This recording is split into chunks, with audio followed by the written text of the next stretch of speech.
Oh yeah, Tumwater coming in 13-0, facing Anacortes here, who was 12-0. So the battle of the unbeatens. Tumwater coming off of their state appearance 2 years ago when they lost to Linden. So Tumwater's happy to be back here 2 years later to try to defend that loss. Tumwater this year scoring 51 points per game on average, and they're allowing 9.5 points per game. Some of that defense, those points that they've given up, is a little bit skewed because there were some touchdowns scored on the JV defense and stuff. So when I was doing my math, Tumwater's been giving up just under 7 points per game on the varsity defense. So with Anacortes, though, I mean, they're going to need that tough defense. Tumwater is led by the running back Cooper Clark with over 1,200 yards rushing this year and 19 touchdowns, and he's got a special teams touchdown and 2 receiving touchdowns.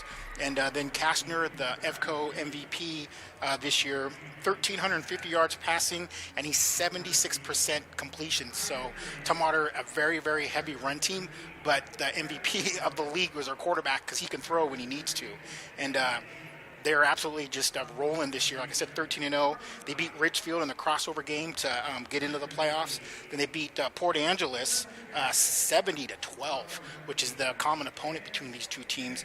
And they went on and beat Clarkston 42-6, and then last week in a nail biter, they beat North Kitsap 19-17 for the second time in this season to get us here into the finals. All right, we'll welcome in Jacob Dickinson. Jacob, can you tell us a little bit about Anacortes?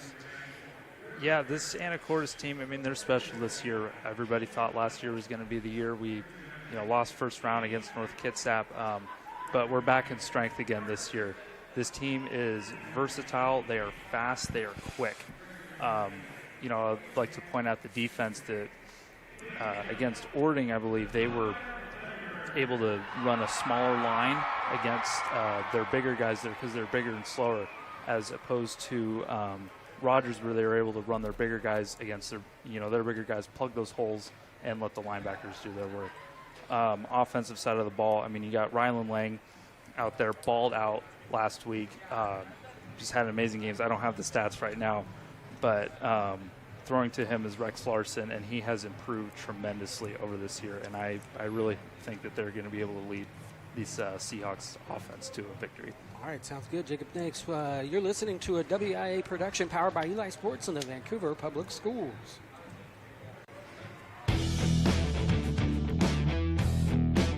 This welding program is centered around getting your state structural certifications. They come in, take the welding core classes, get their work done that is pertinent to what they're going to do out into the field. So the industry of welding is booming right now. There's construction, there's pipe fitting, there's sheet metal, there's opening your own fab shop. Always going to have an opportunity to be a welder. We always need welders.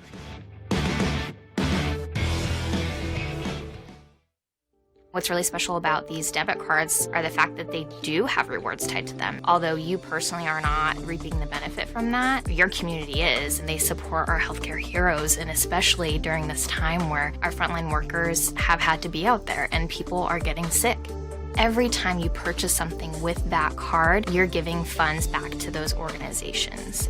On behalf of Yakima Valley Memorial, we thank you. Thank you. Thank you. Thank you.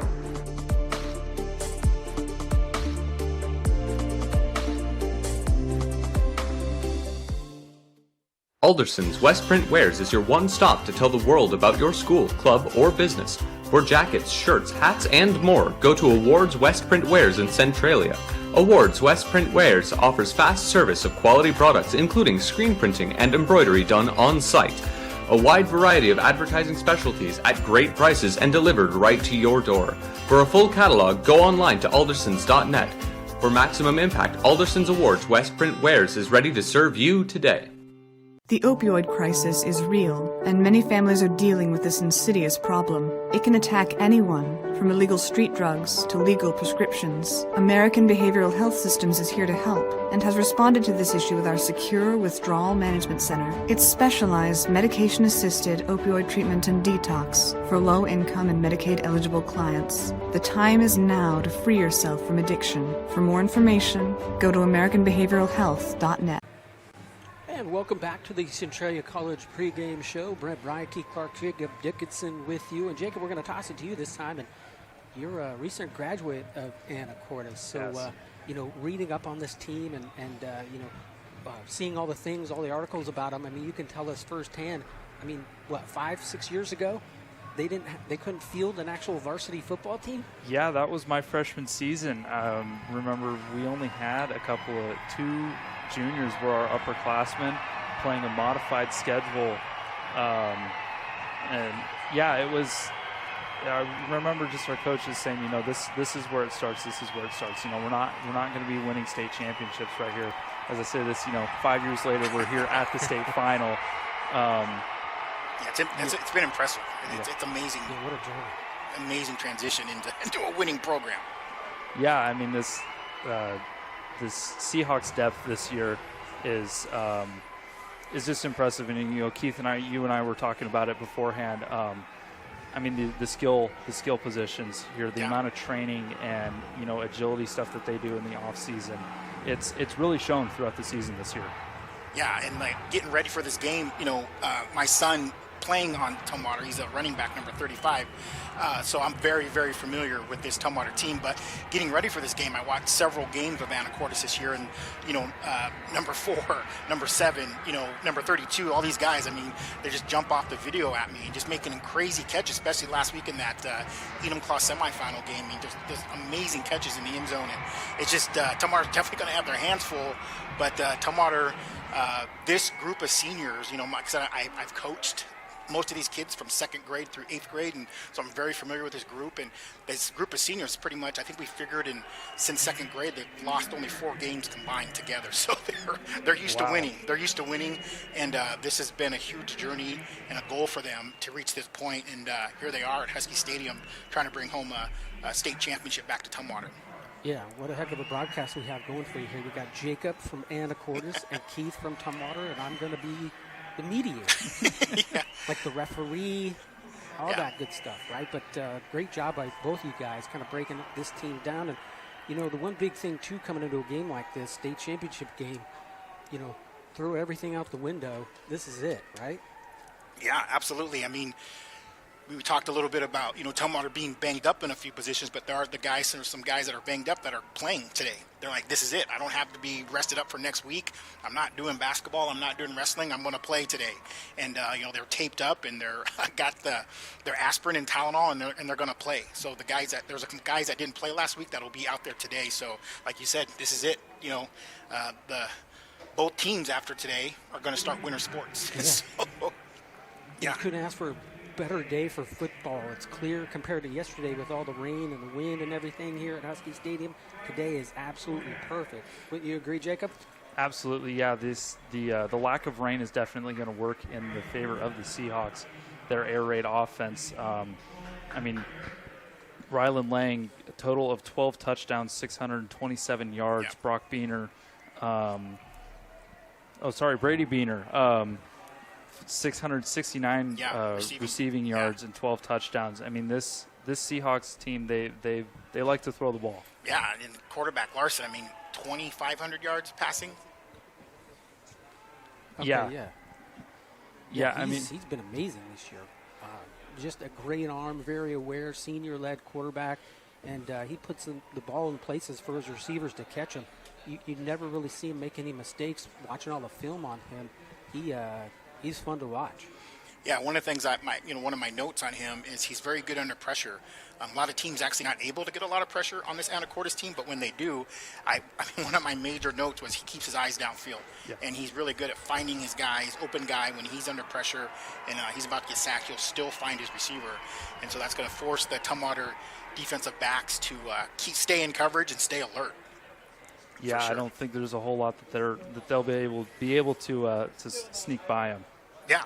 Right. Anacortes did win the toss. They deferred, so Tumwater will get the ball first here to start this 2A state championship matchup. And that wing T offense will be on stage here at Husky Stadium right off the bat. Yeah. Should be a good one. We're going to go ahead and take a break. Once again, you're listening to a WIA production. In life, things aren't scripted. If you're an athlete, we need people like you and translate those skills to officiating. you can get a lot out of it. It happens in every town, in every game. We never have a perfect game, but the rewards always outweigh the negativities.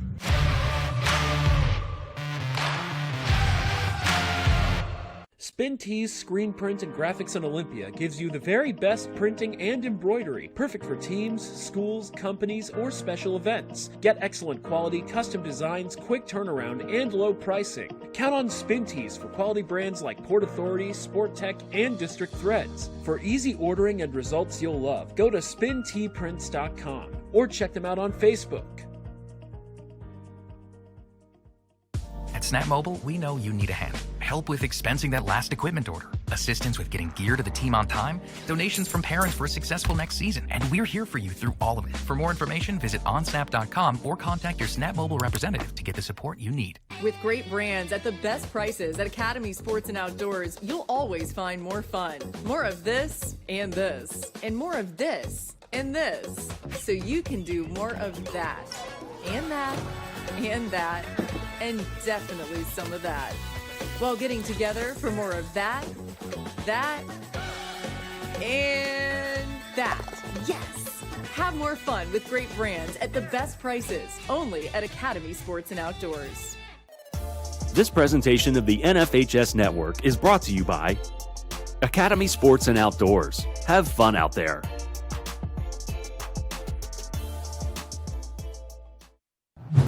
It's John from the all-new Interstate Honda of Chehalis. Our grand opening sales event is happening now. Stop by and see our state-of-the-art facility right off the I-5. Experience our no-pressure sales culture, family atmosphere, and upfront best pricing.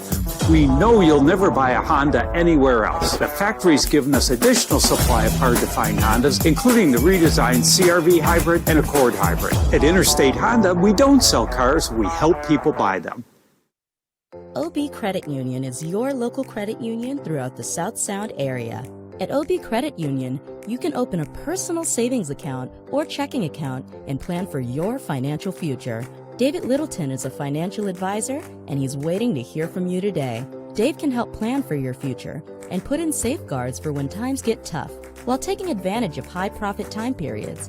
OB Credit Union is a longtime community member and supporter of local students. Stop in today at OB Credit Union in Lacey, Tumwater, and Tenino. Pacific Mobile Structures are big supporters of kids and athletics. If you are in need of temporary office space on a work site or for overflow space, or if your building is in need of major renovation, Pacific Mobile Structures can keep your company at work. Pacific Mobile Structures offers everything from traditional modular classroom space to complete multi-purpose college campus buildings, including Sage Classrooms, which combine the latest in healthy learning environments with the best in green building practices. Pacific Mobile Structures can also offer you permanent space for a fraction of the cost to build your own. Go online to check out Pacific Mobile Structures. Correct. And welcome back to this WIA production powered by the Eli Sports in Vancouver Public Schools. Brent Bryant, Keith Clark, and Jacob Dickinson with you here as we get set to kick for this 2A state championship matchup between Anacortes and Tumwater. Both these teams coming in undefeated, no losses in their season, and somebody's going to go away with a loss here today. We'll just have to wait and see how this plays out. And like I said before, on an absolutely perfect day for football. Yeah, somebody's zero is going to go away today. Yeah, back deep for the T-Birds is Jalen Dixon and Cooper Clark. I think that's Peyton Davis and Nixon. Clark's one of the up backs. Logan Bumgardner. Oh, they're going to squib it right off the bat. Be taken by one of the T-Bird up backs that looked like Cash Short. Jumps on it at the 35-yard line. So Tumwater will set up shop there, 1st and 10. It looks like Anacortes is willing to give up a little bit of field position to keep it out of the speedy returner's hands there of Tumwater. You know, that is Sean Clancy, the special teams coordinator. That's his signature. He likes to try to catch the other team off guard. So Castor, the senior for Tumwater, going to center. Clark behind him, put a man in motion. That's Beckett Wall. Handoff around the corner. Lots of room. Peyton Davis, he does have a lot of room to the 40. He'll be knocked out of bounds at the 33-yard line. Peyton Davis with a big run right out of the gate here for the T-Birds. That's part of the problem when you put so many guys in the box up the middle there. The edges are wide open, and that wing T offense for Tumwater, they'll just take what you're giving them, and that's something Tumwater's been doing to teams all year. Yeah, you're absolutely right, Keith. I think the Seahawks need to maybe spread out a little bit here. So 1st and 10, handoff Davis this time around the left-hand side, looking for room, gets the corner. He'll be knocked out after about a 7-yard gain to the 27-yard line, 28-yard line it looks like. So Tumwater on the move here in Seahawk territory. Yeah, Tumwater, we've seen some games, Brent, but we've called it the Peyton Davis show, where just Davis left, Davis right. And that's the start of the game so far. That's like the game plan for Tumwater right out of the gate. Yeah, I mean, if you can run the wing T and it works, it works. I mean, it's, maybe there's something to that T-Bird's name. So Tumwater will go, they'll do 2 wide receivers, now pulling back in, Cole in motion, Castner. Flag comes down, false start on Tumwater, so that'll put him back 5 yards. It'll bring up 2nd down and 9 now. Yeah, they'll have that penalties, and we talked about Tumwater. One of their bugaboos for the year is some of the penalties. They were better this year than they were last year, but if there's something that is a weakness of their offense, sometimes is the penalties. Yeah, the penalties have plagued the Seahawks here recently. So let's say 2nd and 10, Castner under center. Man in motion, Cole. Fake to him, gonna look to throw. Has a man out here, that's Nixon. Shoestring tackle as he'll go down to the 25, so it'll bring up 3rd down and 3 for the T-Birds. Yeah, definitely not a familiar set here for the Seahawks. Have not played a wing T yet this season, and I don't think Tumwater was the right way to start. Well, I did see that Oak Harbor runs a version of the wing T. They run a double wing. It's nothing like this Tumwater wing T, but it's a little bit similar. But 2-down territory here for sure for the T-Birds. Clark in the backfield along with Cash Short. Kastner barking out the signals. Now we'll check with his lineman. Hand off Clark up the middle. He's stuffed for no gain. 4th down and 3 now for Tumwater. That's your familiar Seahawks defense. They like to send their pressure up the middle, and that finally worked for them. Yeah, you could tell they scouted that because last week when Tumwater checked that play a couple times last week, and it worked really well, and that the Seahawks defense saw that on film and were ready for that. Thinking about bringing in a late substitution. Now he'll run back off. Kastner. Hand off left-hand side. That's Cash Short with it. Got plenty of room. He could go. He will touchdown Tumwater. From the 25. 26 yards out. Cash Short, his first running touchdown of the season. Yeah, I was going to say, he's not one that usually gets the ball. He's usually a blocking back. But Tumwater's going to go. Look at the run there on the replay. And Short, just great blocking on the outside there by Tumwater. He wasn't touched. Yeah, wide open on the edges so far here for the T-Bird. That's where they've had their space. Again, Cash Short not usually getting the football on offense. He's a linebacker. Contreras with a good block out there. Number 55. Extra point here by Stevens. Good snap, good hold. Kick up on the way. Bing! Hits the uprights and bounces to the left. No good. All right, we'll take a break. You're listening to a WIA production. Proactive Physical Therapy in Tumwater, Olympia, and Lacey has made a huge name in training young athletes. But Proactive is much more than that and caters to all individuals coming back from any type of injury. If you have injured yourself and you need to get back in the game or simple day-to-day life activities, call Proactive Physical Therapy today for an appointment and start your way back to feeling good. Proactive Physical Therapy accepts all insurance, car insurance, workers' comp, Medicare, and VA. You owe it to yourself to feel good and productive. So contact Proactive Physical Therapy in Tumwater, Olympia, and Lacey. Welcome back to the 2A state championship game here between Tumwater and Anacortes. Tumwater on the board first on a Cash Short 26-yard touchdown run. They lead it 6-0 as the extra point was missed. Stevens now will do the kicking here for the T-Birds. Yeah, definitely not the start that the Seahawks wanted in this game. I mean, both teams are going to score touchdowns. Absolutely. You would like to get Tumwater off the field, on that first opening drive, but football's it's a game of adjustments, and now we get to see that very high-powered Seahawk offense versus this very good Tumwater defense. So there's a lot of football left. Yeah, as the football goes off the tee. Back deep there for the Seahawks are the Beener twins. Looks like Brock and Brady. Yeah, two superheroes for this Anacortes offense and defense. I mean, I'm pretty sure these two were grown in the lab. I mean, they've got family members that were, all conference running backs in their time, and yeah, these football runs in these guys' bloodlines. There's a pooch kick. Beener's going to come up on a grab at about the 23 to the 30, up to the 34. And it looks like Tumwater's going to do the same thing, play a little field position, give up some field position to keep the ball out of keeping Anacortes able to set up a return. Yeah. Looks like they'll be able to just play the field position game here. So 1st and 10 here for the Seahawks.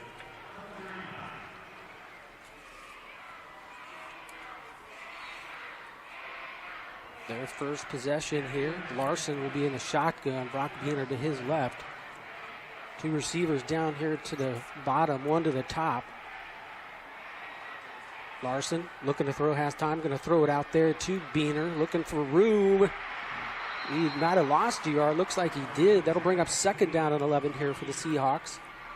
That's one of the things I was real curious to see, how this Seahawks offensive line, how much time they were going to be able to give Larson today, because his Tumwater defense has been pretty aggressive, and they're usually pretty good at getting pressure. I feel like if that Seahawks line can give him time, he should have a good day. Yeah, Beckett Wall out there making a big play. He's done a little bit of everything this year for the T-Birds, number 81. Yeah, he started out at defensive end, but then the loss of Iverson at linebacker, he's been having to play linebacker. So 2nd and 11, Larson looking to throw. Has a man wide open. That's Beener with the catch at the 50 to the 40. He'll be knocked out at the 31-yard line by Wall and Thompson there for Tumwater. There's that athleticism I was talking about pregame. I mean, these kids, they can just get up above the coverage, and it is just speed on speed at that point. Yeah, that was a great catch coming out of the backfield there by Brock Beener. Yeah, absolutely. I mean, that was, as I said, he had lots of time, first of all, and Beener, Tumwater has actually struggled a little bit with running backs out of the backfield in the passing game, and this is the wrong team to struggle with that. So 1st and 10 here for the Seahawks at the T-Bird 30-yard line. Larson once again to the shotgun. Beener to his right, going to put a man in motion. That's going to be Brady on the right-hand side at the 20. He'll get a 1st down right at the 20-yard line. Good run by the other Beener, Brady. Yeah, you'll see a lot of motion from this Seahawk offense. I know one of their games, they shifted all 4 receivers, for the entire first half of that game. You'll see a lot of guys coming in motion from the Seahawks. Yeah, and I noticed that on video getting ready for this game, and talking to my son who plays some nickel DB, he said they're pretty complicated. So 1st and 10 here for the Seahawks. They are going to go trips. Now they'll switch from trips right to trips left. Brady Beener in the backfield. Going to throw it out here quickly to Brock. Lowers his shoulder. He'll pick up a few yards on the play. Yeah, the screen passes are another one that the Seahawks like. I mean, yeah. Sorry, go ahead. No, I was going to say, that's just something, too, that I noticed on video, is that they do like the screen passes, and that's actually a good plan against an aggressive Tumwater defense. Yeah, that was Peyton Laguerre and Tyler Chris there on the tackle for the T-Bird. So it'll bring up 2nd down and 8 at the T-Bird 17-yard line. 2 receivers here to the left. Man in motion will be Beener once again. Has some room over there on the right side.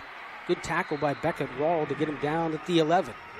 Yeah, that's what I've noticed about these T-Birds is they are not missing their first opportunity on the tackles. I mean, just able to get an arm out, and either it's a shoelace or an arm or a head. They're able to bring down the ball runner. Yeah, they've been a pretty good tackling team. I mean, they've definitely have had their struggles at times with tackling, but generally are pretty strong with as far as getting their runners to the ground. But they're definitely going to get some athletes that they haven't faced this year, that's for sure. Yeah, on that carry, too, it was Brady outrunning Brock there. Brock was leading the way, and Brady went right by him. So I think we could talk about that at the dinner table.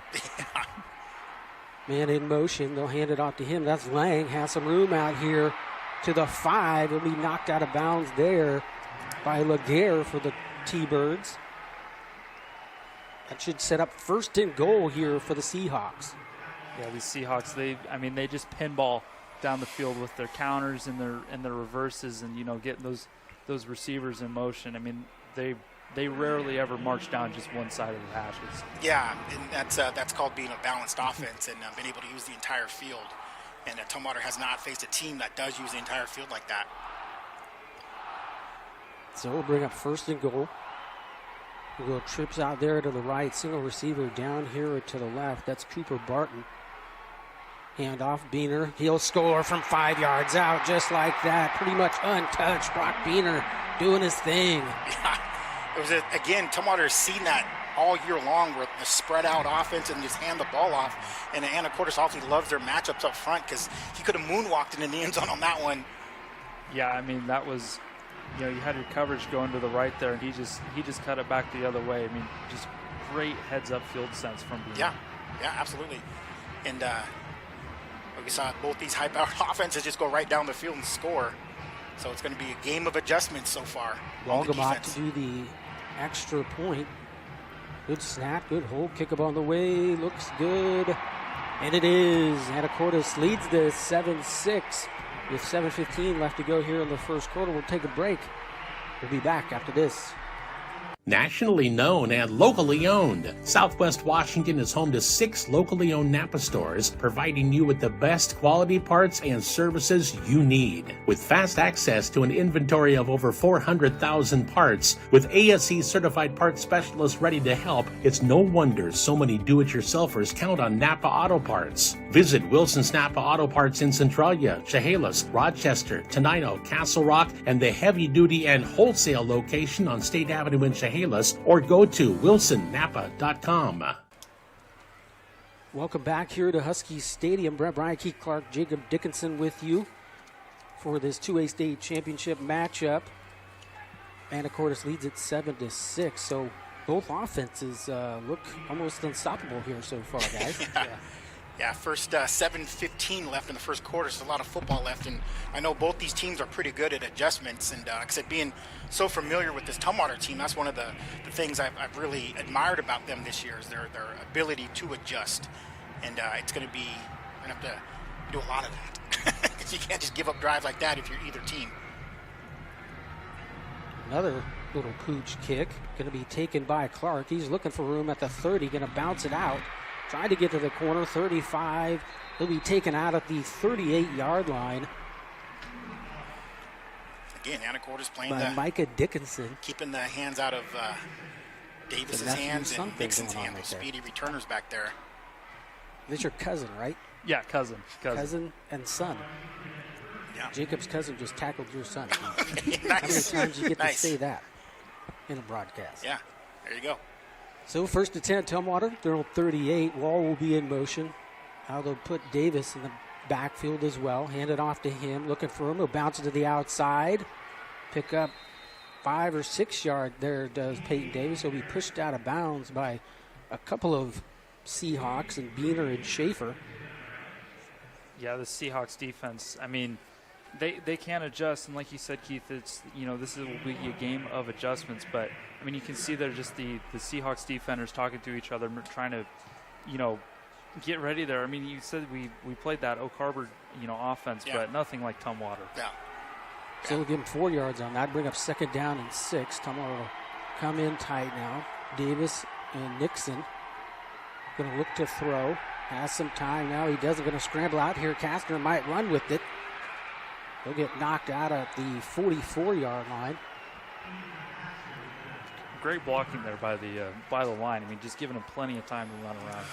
Yeah, that's a good coverage there too by Anacortes, because there was nobody to throw to there, and it was pretty good protection for Kastner, but no one to throw the ball to. So bringing up a third and long 5, long 4, crucial here for the T-Birds. Yeah, great heads-up play too there by Luca Moore, number 17, to find Kastner and knock him out of bounds. So we got a 3rd and 4.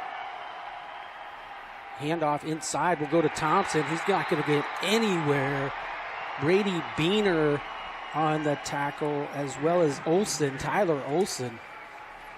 So there's the defensive stop. The first defensive stop of the day goes to the Seahawks. Great job.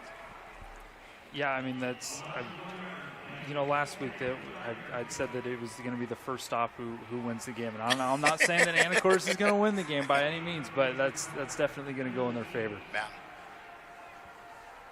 Stevens. Almost blocked. Ball just hangs in the air. Going to take a big bounce on the field turf and go all the way down to the 12-yard line. Yeah. Take a great bounce for the T-Birds, you're right. Brady Beaner almost got to that one.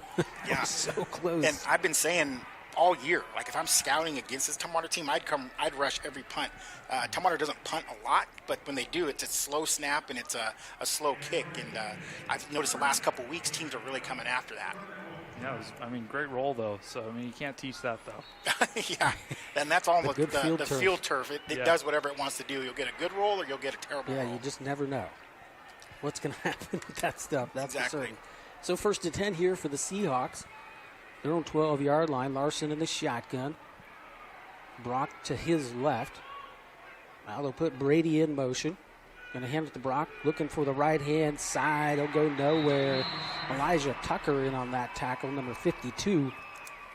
Yeah, it was a great job reading that play and able to get that penetration and catch up with Beaner. Not something that a lot of people can do. Yeah, Elijah Tucker's a special nose guard. He a junior, 6'2", 230, and he's also a sprinter.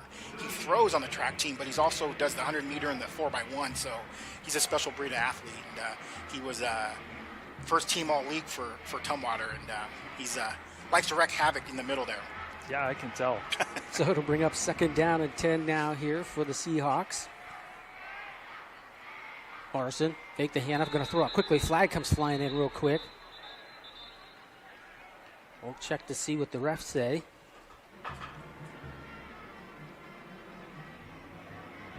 Yeah, you're saying about that nose tackle. I mean, I wouldn't want to, I wouldn't want to be running away from him, knowing that he could probably catch me at 6'2", 230.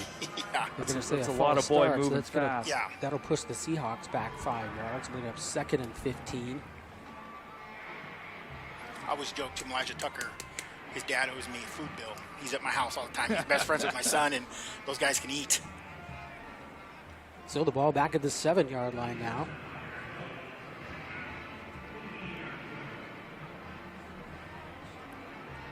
We're going to go trips here to the left. Brock Beaner now will go to the right of Larson. Single receiver to the top. Man in motion is Brady Beaner. Larson going to look to throw. There's the screen. Goes to nobody. Hits the field turf. Incomplete. Will bring up 3rd and 15. Yeah, I can't even tell where the receiver was supposed to be. Was that Lang? Was he hung up on a block? Yeah, it looks like it. Yeah, Gilliland was putting some pressure on. Yeah. That's going to be. Caught it. Yeah, I think that's going to be the key for this Tumwater defense is putting the pressure on Larson. Again, scary because he's really good at finding his guys still under pressure. But I've noticed a lot of the games I watched getting ready for this game that not too many teams were able to put pressure on him this year. No, for a quarterback, pressure up the middle is not your friend. No. So it'll bring up 3rd down and 15 here now for the Seahawks. Larson in that shotgun. They'll do a bunch trip formation to the right. Now they'll call a timeout. I think it's a delay of game. Oh, is it? There's a flag in the defensive backfield. They may have got the timeout, though. We'll check and see here. There is a flag there back at the 30. And it will be a timeout, so no flag. Timeout, Tumwater? Oh, wow. All right. We'll take one of our own here real quick. Once again, you're listening to the WIA production. Hey, sports fans, are you ready to make a play for your dream home? With the hometown team by your side, you'll be the MVP of the home buying experience. We put you in the best position to win. With varsity level experience and excellent client care, you can rest assured knowing that we will coach you to the finish line. Whatever the case, your needs are as unique as the sports you love. We have you covered with a variety of options to fit your needs. So don't let the competition leave you in the dust. Get the home court advantage today and contact your hometown team.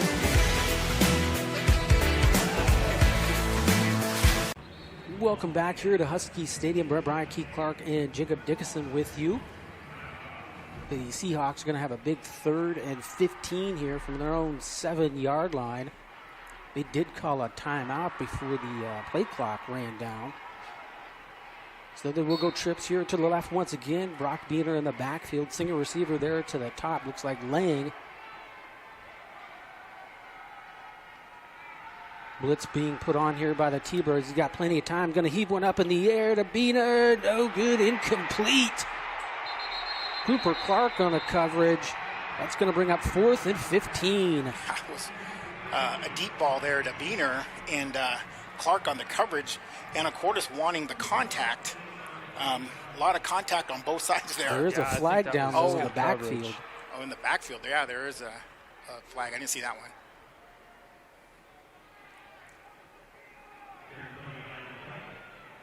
I think that might be roughing the passer. Oh, that is what they called. So a huge break there for the Seahawks. Yeah, I didn't see that one. Yeah, I was watching the ball. I didn't see the quarterback get rough, so officials right on top of it. It'll be first down. And in high school, is that an automatic first down? Or yep, there's one of 3 that get an automatic, yeah.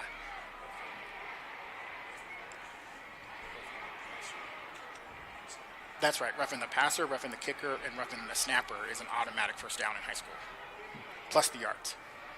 So it'll be first down here for the Seahawks at the, what are they marking it? Yeah, have they? Oh, there we go. Yeah, we had some fun. We had some fun last week with the yard markers and everything. And last week, it was like they were enjoying watching the game more than doing the yard markers.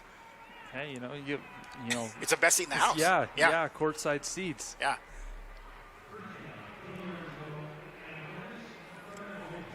So it'll be 1st and 10 here for the Seahawks, now at their own 22 after the penalty.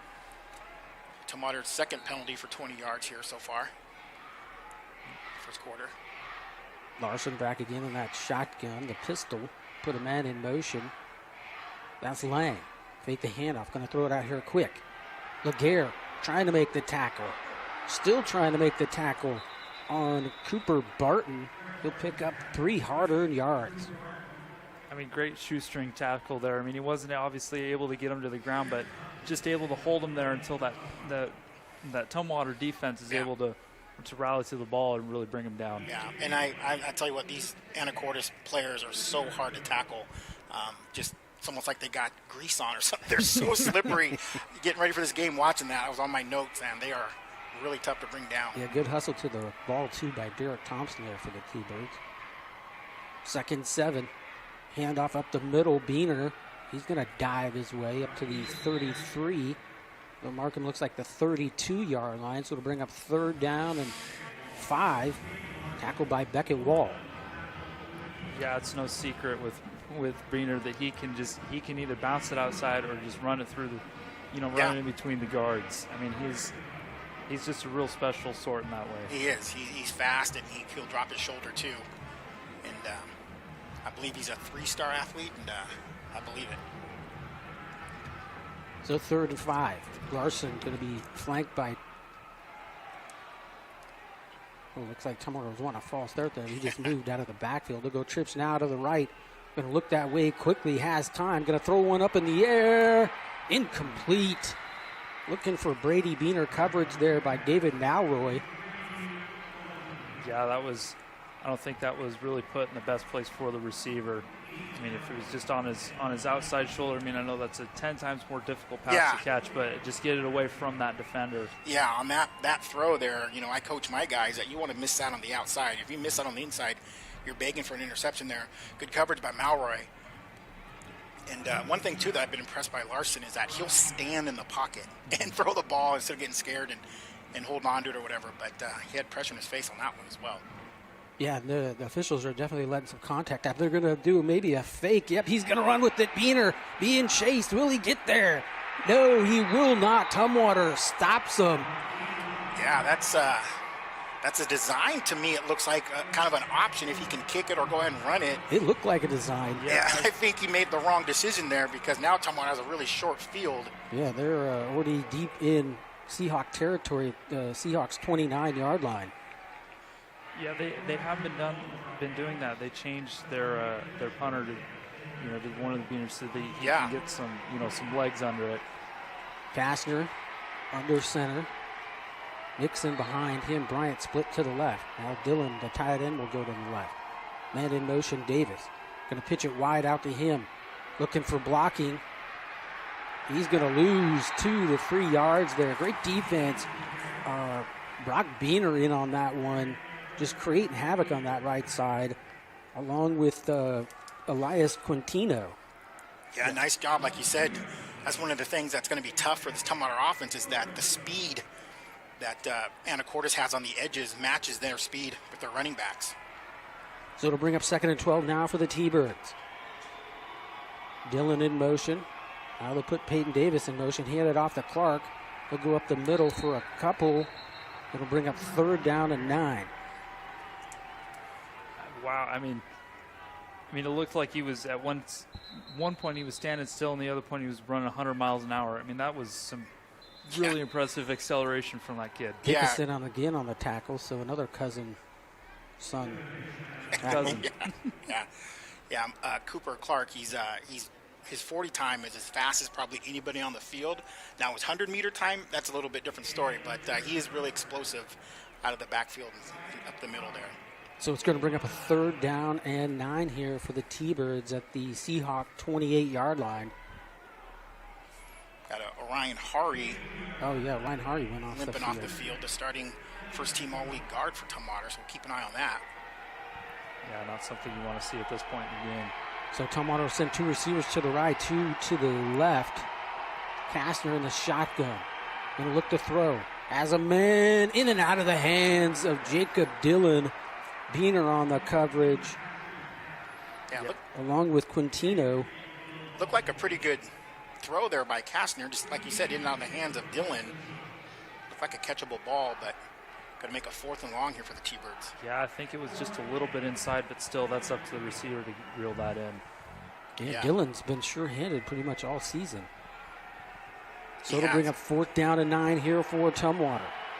2 receivers to the bottom, 2 to the top. Kastner in the shotgun. Clark in the backfield. Kastner going to roll out to the right. Has a man. Bryant in and out of the hands. Incomplete. That would have been good enough for a 1st down, but he could not come down with it. That's 2 incomplete passes there for the T-Birds. I want to say that's probably the first time I've seen that this year. And good pressure there by the Seahawks. But looked like 2 catchable balls there by the T-Bird receivers. Yes. I mean, a little bit of anything you can do, I can do better out here. I mean, we're going back and forth. Yeah, just really mirroring each other. Yeah, it looks like Anacortes has made actually a couple really quick adjustments against the run game for Tumwater. Yeah, especially on the outside. Yeah, stretching it on the outside, stretching the play out, and then they're just so tough up the middle. So Larson again in the shotgun. Brock Beener to his right. They'll just stack up 2 receivers to the right, 2 to the left. Now Beener will go behind Larson, pretty much in that pistol formation. Going to look to throw, has time, being chased. Incomplete. Yeah, that Hatch had his hand up in the air and made that thing fly out of there. Elijah Tucker was coming after him. The pressure that Tumwater is able to bring up the middle here is not something that Larson has had to deal with yet this season, and I mean, it's starting to show. Yeah, that was one of the things, one of my key matchup things was Tumwater's ability to get pressure on the quarterback this year. They've gone through spells where it hasn't been so good, but overall, they've been pretty good about getting pressure. And but then again, to counter that, one of my notes was how great Larson actually is when they do get pressure on him. So it's kind of a wash there. But like you said, Brent, I mean, unless you're Tom Brady, most quarterbacks don't do so well under pressure. Yeah. Tom Brady's he made a career at that. Yeah, he did. So Seahawks will send 3 receivers to the right in that bunch formation. Single receiver down here to the bottom. That's Barton. Larson. Handoff. No, he'll keep it. Look to throw. Has some time. Has a man out here. Oh, what a catch. One-handed at the 44-yard line. Landon Schaefer with a great grab. That is exactly what I'm talking about. Some of the catches I've seen the Seahawk team make are just so impressive and so athletic. Yeah, I think Larson there was able to just take a deep breath in between each of those plays, and I mean he had a defender screaming, running right at him, and just able to get his feet set and make a good throw, and it works. Yeah, and throw it to where only his receiver could catch it, and like I said, on the run, that's a hard throw to make and a hard catch to make. So 1st and 10 here for the Seahawks. They're on 44-yard line. Going to pitch it out here to Beener. He's got room. There's a good block out there. He's going to try to get to the corner. Thompson will tackle him at the 35. They'll mark him out of bounds. Schaefer with a good block out there as a wide receiver. You love to see that if you're the coach. That 20-yard run by Beener is his biggest run of the game so far. And able to get to the edge there. Outrun one tackler. Yeah. Gets him at 26 yards on 5 carries here tonight so far. Yeah, it was a great job selling that counter by the Seahawks offense. Larson, man in motion will be Lang. Another man in motion, that's Brady Beener. He's going to get one. Looked like there was a missed tackle and another missed tackle. He'll get a yard to the 34. A lot of T-Birds in on that. Yeah, I mean, Hatch, number 56, leading the way. I never really noticed it now until you said it, Keith. But these Seahawks guys are slippery. Yeah. Very. Oh, I noticed it a lot when getting ready for this game. It was full of athletes. Everybody, a wide receiver, running back, their quarterback, everything. Giving defenses up north headaches all year. So it'll bring up 2nd and 9 now at the T-Bird 34. Larson looking to throw. Has a man that's laying out there. He's got room in and out of his hands. Great play by Malroy to catch up. It looked like it might have bounced off his helmet. Ball falls to the turf. It'll bring up 3rd and 9. Yeah, good recovery speed there by Malroy. He may have put a little bit too much air on that because he was open. And looked like if he puts a little bit more zip on that ball, that's a touchdown because Malroy was able to recover and get his hands on it, like you see on the replay there, and able to knock that away and bring up 3rd and long. So we got 3 seconds left to go here in this first quarter. Big 3rd and 9 here for the Seahawks at the Tumwater 34. Trips will go down here to the left. Single receiver to the right. Larson put a man in motion. That's Lang. Beener behind him. Handed off up the middle. Has some room. Walls there to meet him at the 30. They'll say the 29-yard line. A late flag comes flying in. Backfield, yeah. I think that's on the left guard, Kyle Leisman. Might be some unnecessary extracurriculars. Oh, hold? No. Well, it's not what I thought it was going to be. Yeah, because it was late. Yeah. So, yeah, I was thinking the same thing, but because I don't end the quarter, but not exactly the type of mental mistakes you want to be making and, starting to get into the other team's red zone. Right. All right, so that's going to do it for the first quarter. You're listening to WIA production powered by Eli Sports and Vancouver Public Schools. Good Health Nutrition Center in Centralia is your home base for nutrition. When you visit Good Health Nutrition Center, you'll find the largest selection of vitamins, supplements, and natural remedies. You may be surprised to also find a huge selection of healthy groceries such as gluten-free products, environmentally friendly products, organic fruits and vegetables, and items for specific diets like the diabetic diet. Good Health Nutrition Center, powering students and athletes from the inside out. Good Health Nutrition Center on Harrison in Centralia. At Snap Mobile, we know you need a hand. Help with expensing that last equipment order, assistance with getting gear to the team on time, donations from parents for a successful next season, and we're here for you through all of it. For more information, visit onsnap.com or contact your Snap Mobile representative to get the support you need. Welcome back here to Husky Stadium. Brent Bryant, Keith Clark, Jacob Dickinson with you for this 2A state championship matchup between the Tumwater Thunderbirds and the Anacortes Seahawks. We get set here to start this second quarter. It's been back and forth between both of these teams, and kind of like you said, Keith, before, they're just kind of feeling each other out, and who knows what we'll see in the second quarter, but it should be a good one. Yeah, I mean, like you said, back and forth. I feel like Anacortes might be winning the battle a little bit on offense because they made some pretty good adjustments on defense, and Tumwater really hasn't been able to do a whole lot since that first opening drive touchdown. And they even had great field position after that botched punt attempt thing that they did, and were able to turn them away there. So, and now Anacortes has a 3rd and long. They're going to flip the field here for the quarter. Wasn't sure how the offensive penalty, if you can end the quarter on an offensive penalty, or is that defensive penalty? It can't be defense. Yeah, if it's defense, you can't end it. Yeah, you can't end the quarter on an offensive penalty, I thought. Yeah, I mean, these two teams, they're just going back and forth. And, I mean, Keith, you and I were talking beforehand. I mean, you're Tumwater, I'm Anacortes. It was a little bit of like, well, we know whose team's going to win. But, I mean, I've been impressed so far just with both these teams, and it's been a fun watch up until this second great quarter. Sportsmanship out there, too, with Hatch and Larson shaking hands there as the referees figure this all out. So it looks like they are going to have to flip the field, right? They are going to flip the field. They just got to make sure they got the down markers in the correct sticks spot. Correct. Yeah, I think that penalty kind of muddled things. Yeah, and throughout the year, there's times when I get on the refs, but being an ex-varsity basketball official, it's a lot harder than it looks. And overall, most of the time, these refs do a good job. And if they take a little longer to get it right, I can appreciate that. Mm-hmm. So it's going to bring up 3rd down and 19 here for the Seahawks. The T-Bird 44-yard line. Larson in that shotgun once again. Man in motion is going to be Brady Beaner. Brock in the backfield. Larson looking to throw, has some time. Going to heave one. He did get hit on that. He's got a man wide open down there, but it's caught by Lang. He went to the different receiver. Beaner was wide open. Lang makes the catch. Looks like they'll call pass interference as well, but Anacortes should have it at the 4-yard line of Tumwater. Yeah, they'll definitely decline that penalty.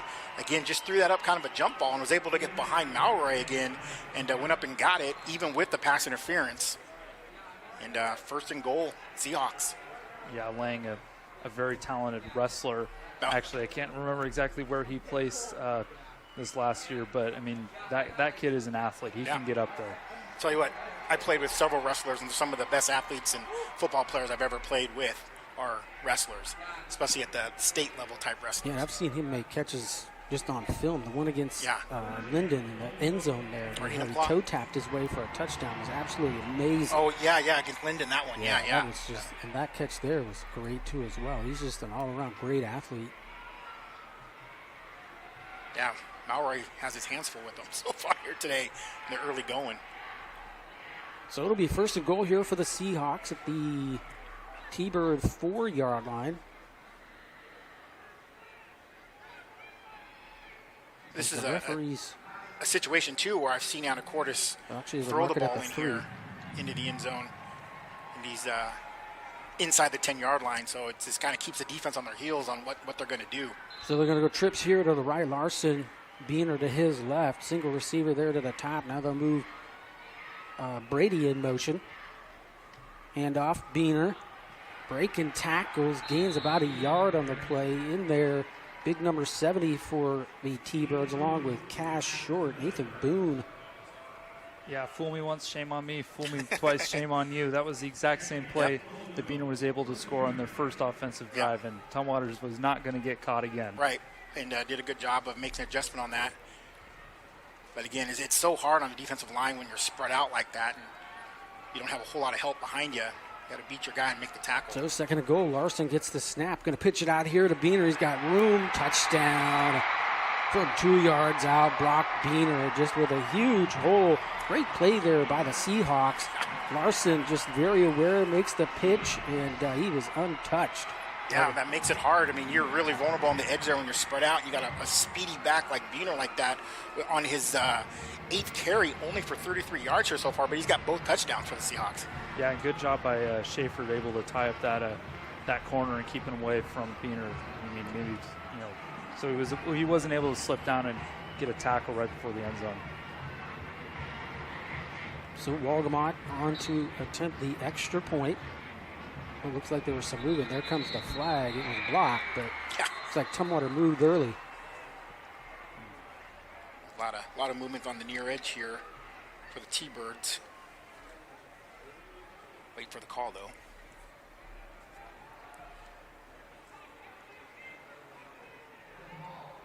Yep. So you move it a little closer, and this gives you the option to go for 2, but looks like they're keeping their field goal team out there. I don't know. I played for Clancy for 3 years. He's a tricky guy. He yeah, could they might run have something here. Yeah, he might have something set up. You're right. He's got a whole playbook that you will not see until the It right moment. Yeah, the right moment occurs. Yeah. All right, so here we go again. Walgamot. Good snap, good hold. And another whistle.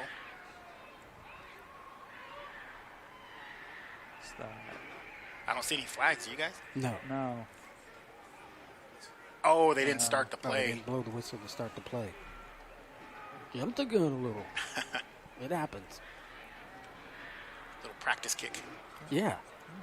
Get all the practice you can get, right? The first one got blocked. So, yeah. So Walgamot, here we go again. Ooh, snap, great hold there by the holder, and it is good. Laying on the hold there, did a great job, and that'll put the Seahawks up 14-6 with 11:06 left to go here in the second quarter. We'll be back after this. The real estate market is changing, and John L. Scott can answer your questions with a free market analysis. If you're a homeowner, it's really important to get a current market analysis. It only takes a few minutes of your time and contains valuable information about your biggest investment. This might be the year to make a move and take advantage of this market. For your free market analysis, see Laura Lee today at John L. Scott, 900 West Main in Centralia. And welcome back here to Husky Stadium for the 2A state championship game between Tumwater and Anacortes. Brent Bryant, Keith Clark, and Jacob Dickinson with you on the call. Anacortes scores again. Beener with his second touchdown of the football game. This one from 2 yards out. Yeah, again, great drive by Anacortes. Balance between the pass and the run. Getting down there with a big long pass, a 40-yard pass to set it up. Yeah, we'll see what the Seahawks do with this kick. They're just going to squib it once again. Hits the turf, flying all over the place. Tumwater looking to jump on it. They will. Looks like that was Cash Short that jumped on the football for the T-Birds. So that little squib kick's working pretty well here for the Seahawks so far. Yeah, and Brent, you've heard me over the years we broadcast together. I honestly, in high school football, I don't see why more teams don't do that. And you'll see these big kickoff returns and, just all kinds of crazy mistakes happening. And if you can execute that squib kick and give up a little bit of field position, it's pretty effective. It's like an infield of baseball when a ball just kind of eats you up. That's kind of sometimes what happens. Tumwater now 1st and 10. Man in motion, Cole. Fake the pitch out to him, give it to Clark. He's upended for about a yard or 2 gain there for the T-Birds. He's a good laying on the tackle. And Olsen, Tyler Olsen. Yeah, it was a great job by Olsen, just reading that play and able to, see where the guards are going, see where the running back is, and just meet him right in the middle. Yep. So it'll be 2nd down and 8 here for Tumwater, their own 30-yard line. Man in motion, Cole. Handoff.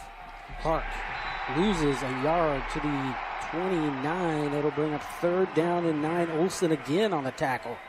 Yeah, Brent and I, again, we've called a lot of Tumwater games, and we've talked to a lot of opposing coaches, and we ask them, what are they going to do against this Tumwater offense? And they say a lot, got to stay home and stay disciplined, and you don't go for the fakes and stuff. And so far, these last few series, that Seahawks defense is doing exactly that, and making solo tackles on the running backs, and normally those guys are running free. So 3rd and 9 here for Tumwater. Going to pitch it way out here. Now look like they're going to try to throw it back to Kastner. They will. Kastner, though, going to try to run and go nowhere. They're going to lose a bunch of yards back to the 24-yard line. Just everybody from the Seahawks not fooled on that again, and it looked like half their team was in on that tackle on the quarterback. Yeah, Tumwater digging into the bag of tricks early here, and Anacortes not having it. Like you said, Brent, the state championship, you got to do whatever you can to move the ball, but Anacortes knows that as well, and they weren't having that at all, not fooled one bit. Yeah, great job by the defense, just staying home and making their reads. Yeah, very disciplined not to be fooled by that whatsoever. Punch blocked. Grabbed by Beener. He's going to score. Touchdown, Seahawks. I think that was a Beener to a Beener assist. Yes, I think that was indeed Brady it on was. the block and Brock on the touchdown. Brock Beener with his 3rd touchdown of the game. Yeah, there's a stat for you. 100% of the touchdowns for the Seahawks. Yeah, and again, rushing that up the middle. One of the things, too, is that it looked like Schaefer. Yeah. Oh, was that? Was it Schaefer? Yeah. And then Beener on just up the middle there with the good hands and able to collect it and run it in for the touchdown. 20 points here already on this Tumwater defense, this Tumwater team. And running into a buzzsaw here so far. Especially just these last few series. It started out the first quarter so evenly. And it's been all Anacortes since. Yeah, could see some big adjustments at the half. Walgamot once again here for the extra point. Good snap, good hold, kick on the way. No good, wide right. Beckett Wall was in on that one. Looks like he might have tipped that. So we'll take another break. You're listening to a WIA production powered by Les Sports and the Vancouver Public Schools. The real estate market is changing, and John L. Scott can answer your questions with a free market analysis. If you're a homeowner, it's really important to get a current market analysis. It only takes a few minutes of your time and contains valuable information about your biggest investment. This might be the year to make a move and take advantage of this market. For your free market analysis, see Laura Lee today at John L. Scott, 900 West Main in Centralia. Welcome back to Husky Stadium. Brett Bryant, Keith Clark, Jacob Dickinson with you. The Seahawks lead this 20-6 with 9:14 left to go here in the second quarter. And it's been the Brock Beener show so far. 2 running touchdowns, and then he just picked up the punt block and ran it in for a touchdown. So he's got all the points. Yeah, and that's the true example of a team sport, setting all 3 of those up for him. There's that squib kick once again, picked up by Cole. Runs into his own man, still on his feet to the 45-yard line. He'll go for Tumwater, so that'll set him up in decent field position. Yeah, better field position for the T-Birds to start this series, and they're definitely going to have to answer here with 9:08 left in the second quarter. You're getting to a point already where it's a kind of a must-score type situation against this high-powered Anacortes team. They've come out here today, obviously, to play some football, and Tumwater find themselves down 2 scores here in the second quarter. This is a must-score drive for them. Castro will go under center. Nixon behind him. Wall will go in motion. Hand off to Davis, looking for room. He'll be tackled for about a 1-yard gain. It's Tyler Olson again. That kid's having himself a game. Yeah, and it's just solo tackles up the middle there. And that's one way to, you can protect the edges, and that's what other coaches always tell us, is that, our guys in the middle are going to need to make their tackles and win their matchups. And so far, they've done that. Yeah, and if you're Tumwater here, you're going to want to try to chew up the clock and put this ball in the end zone, because Anacortes will get the football to start the third quarter. So 2 wide receivers to the right, 2 down here to the left. Castro in the shotgun are going to roll out to his right, look to throw. Has a man out there. It is caught by Brady Bryant at the 32-yard line. Yeah, a little roll out to the right there by Kastner.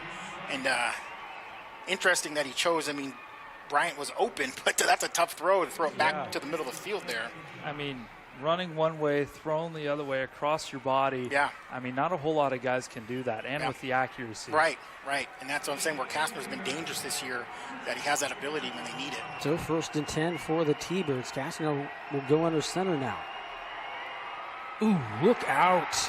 Going nowhere, all over the place. Number 8, once again, Tyler Olson, just all over the place. He's like a wrecking ball out there. Man, I was friends with his older brother growing up, and watching him do that, it's like, really? Tyler's doing that? That kid? I know. These younger brothers have a tendency to grow up and do some crazy things. I see the same things out there. So 2nd and 13 now here for the T-Birds. Dillon will go in motion. Thompson will split out there to the right. Man in motion will go Davis. Looks like they might have jumped. No call. Kastner wanting a call, not going to get it. Barking out signals to his lineman under center. Davis in motion. Handoff up the middle will go to Nixon, trying to fight for yardage. He'll gain A couple will bring up 3rd down and 11 now for the T-Birds. Tackle by Lang for the Seahawks. Yeah, and Nixon, his first carry, they've tried to get him the ball on that last play that they stuffed, and Nixon able to get a couple back there. But great job again by Lang in the middle. Yeah, I mean, this Tumwater offense has been pretty dominant up front, and I mean, they're able to run behind those big boys. So big 3rd down here for the T-Birds. Cashler going to roll out to his left, throw quickly. It is caught. Wow. Are they going to say catch or no? Yeah. 1 catch, 2 catch, 3 catch, 4. They will give it to him. Wyatt Chase with the reception. Going to be close to a 1st down. It'll bring up 4th and 1 for Tumwater.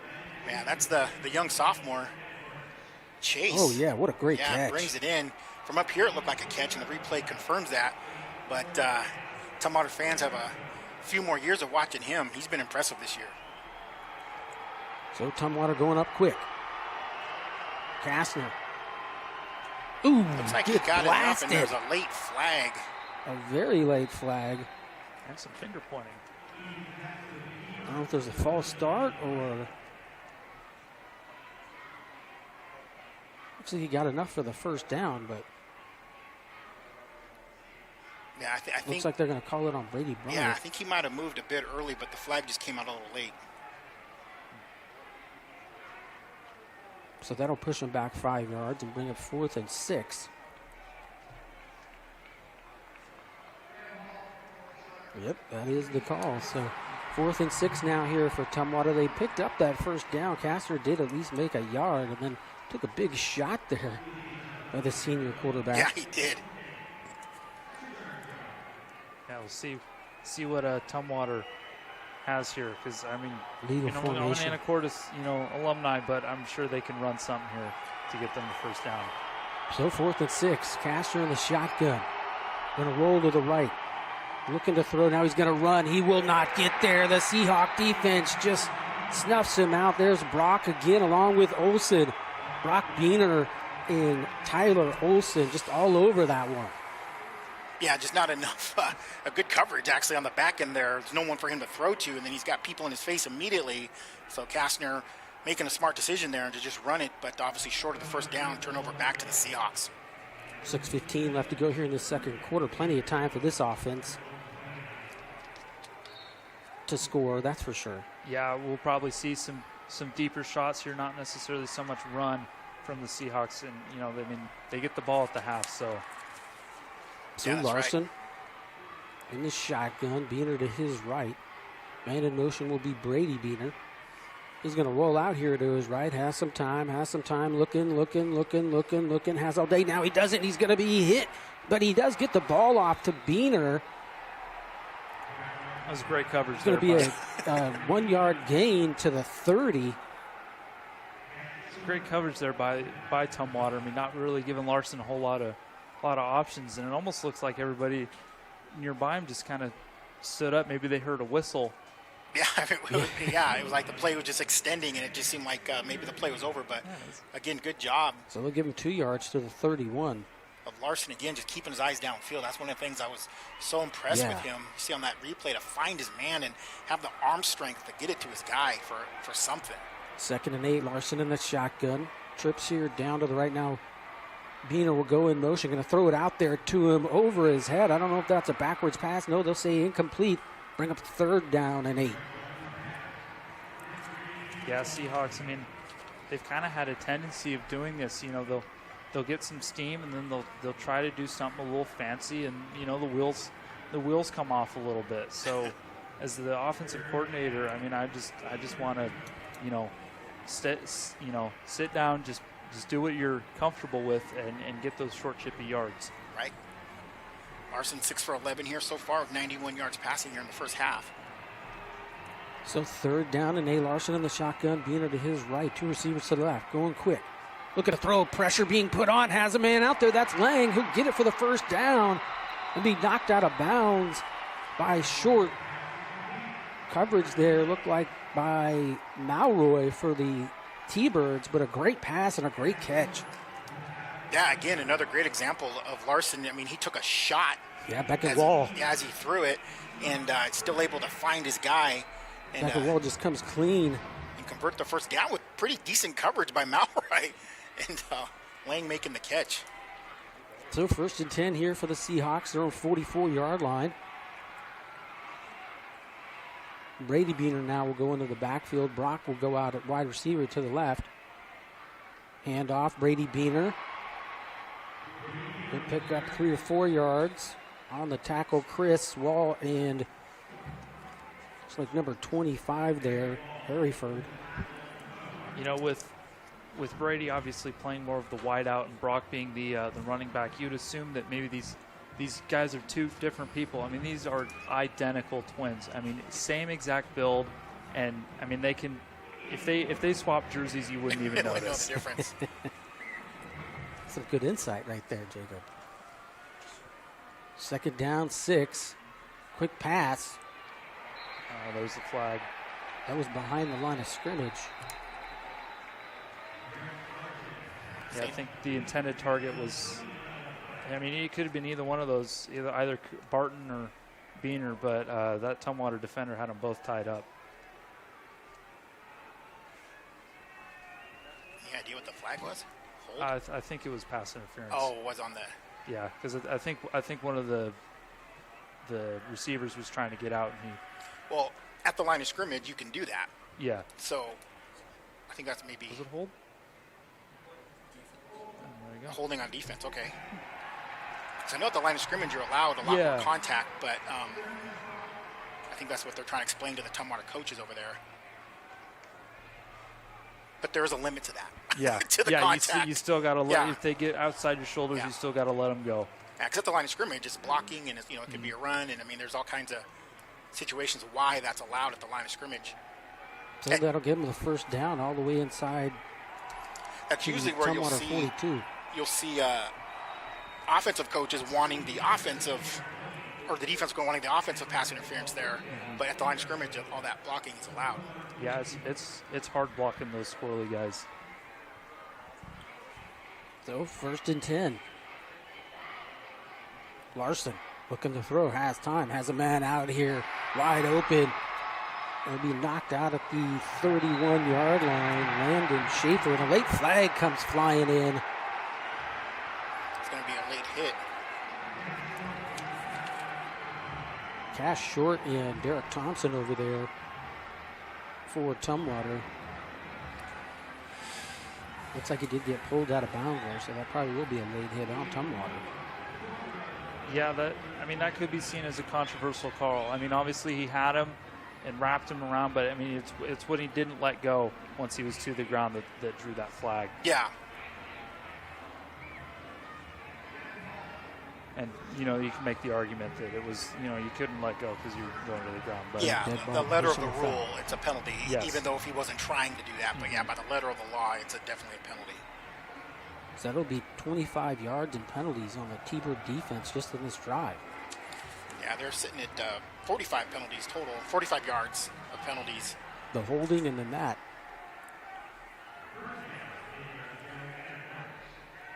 Yeah, if you're this Tumwater defense, someone's going to have to step up and make a play and slow down the momentum of this Seahawks Larson offense. in the shotgun. Oh, there's an offsides on Tumwater. Yeah, Seahawks just stacking up the yardage here, just in penalties, and be able to go down the field.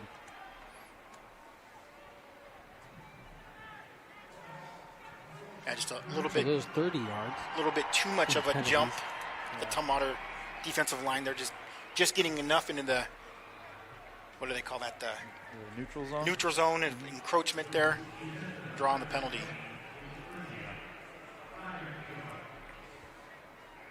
So now it'll be 1st and 5 at the T-Bird 10-yard line here for the Seahawks. Larson in the shotgun, Brock Beaner to his left.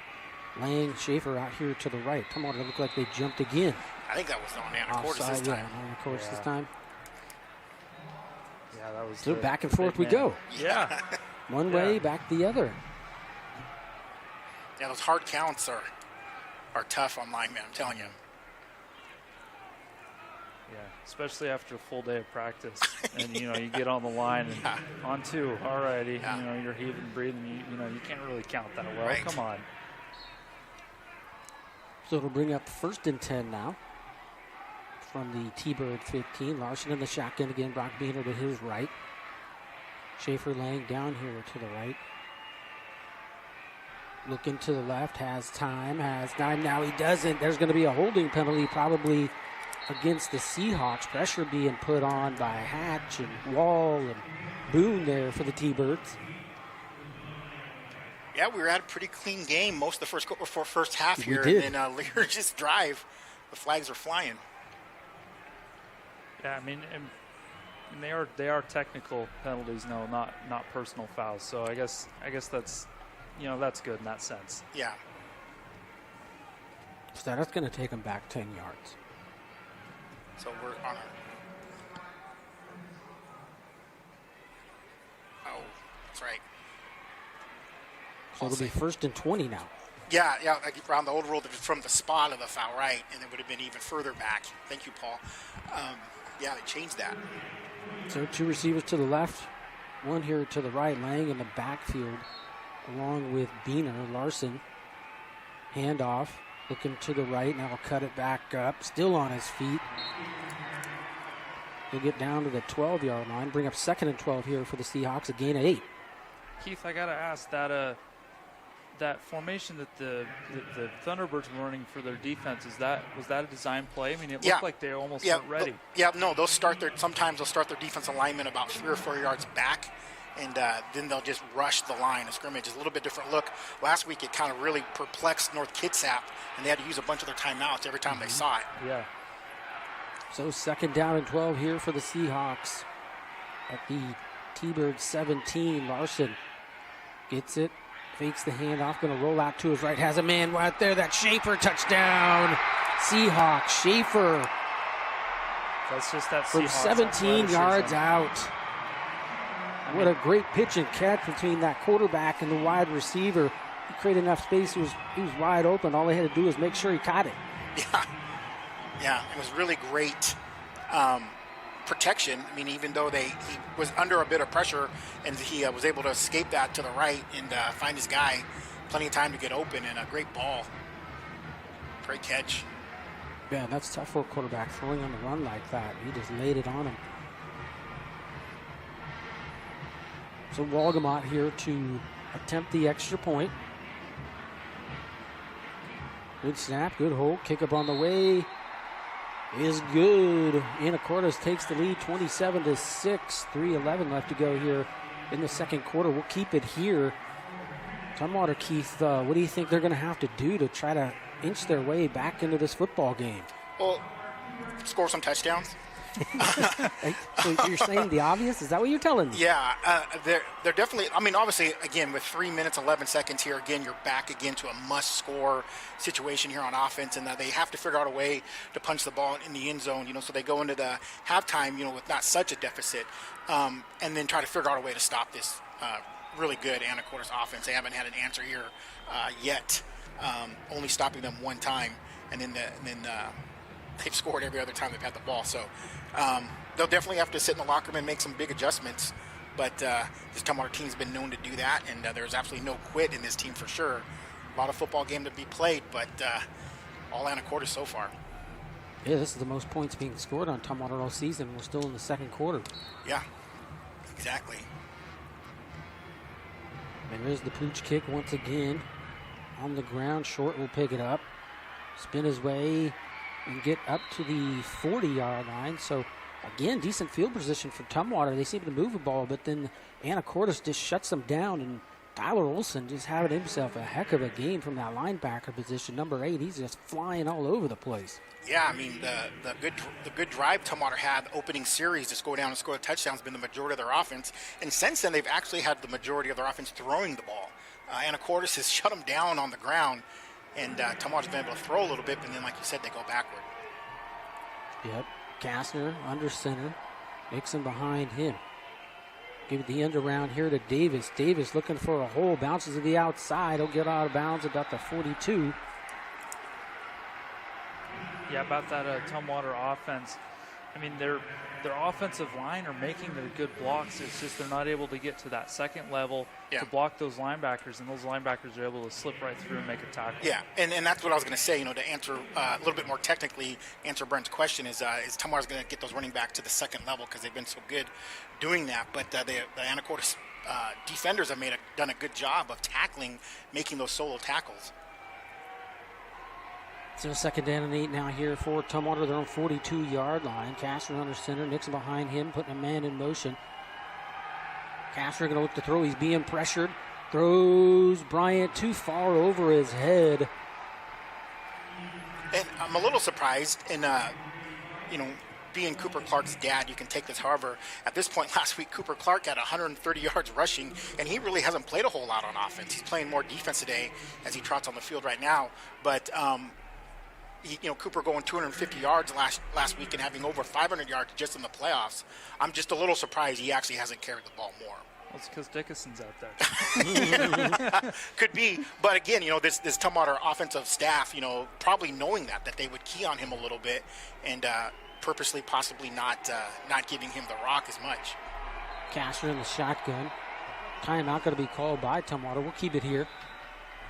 And that being said, the few runs Clark has had, he only has 3 yards. So it's not like he hasn't had his opportunity. He's got 4 carries, but they've rode him a little bit more in the playoffs. Just that obviously wasn't the game plan, at least here in the first I think half. they told Olsen, whatever you do in this game, tackle 35 immediately. And he's done that so far. Yeah, Clark going 250 last week with 3 touchdowns, all 3 of Tumwater's touchdowns, and just breaking the back of the North Kitsap Vikings as far as on the ground. And so far, the Seahawks not having any of that. They've done a good job of stopping both Nixon and Clark up the middle. And I've seen a couple opportunities where if Nixon and Clark can break that first tackle, there's a lot of green there to be had. But was it Lang and somebody else, Schaefer, I think, having those tackles up the middle. Olsen. Olsen. They've made those solo tackles in the middle, not allowed Nixon and Clark to break loose up the middle. So 3rd down and 8 now here for Tumwater.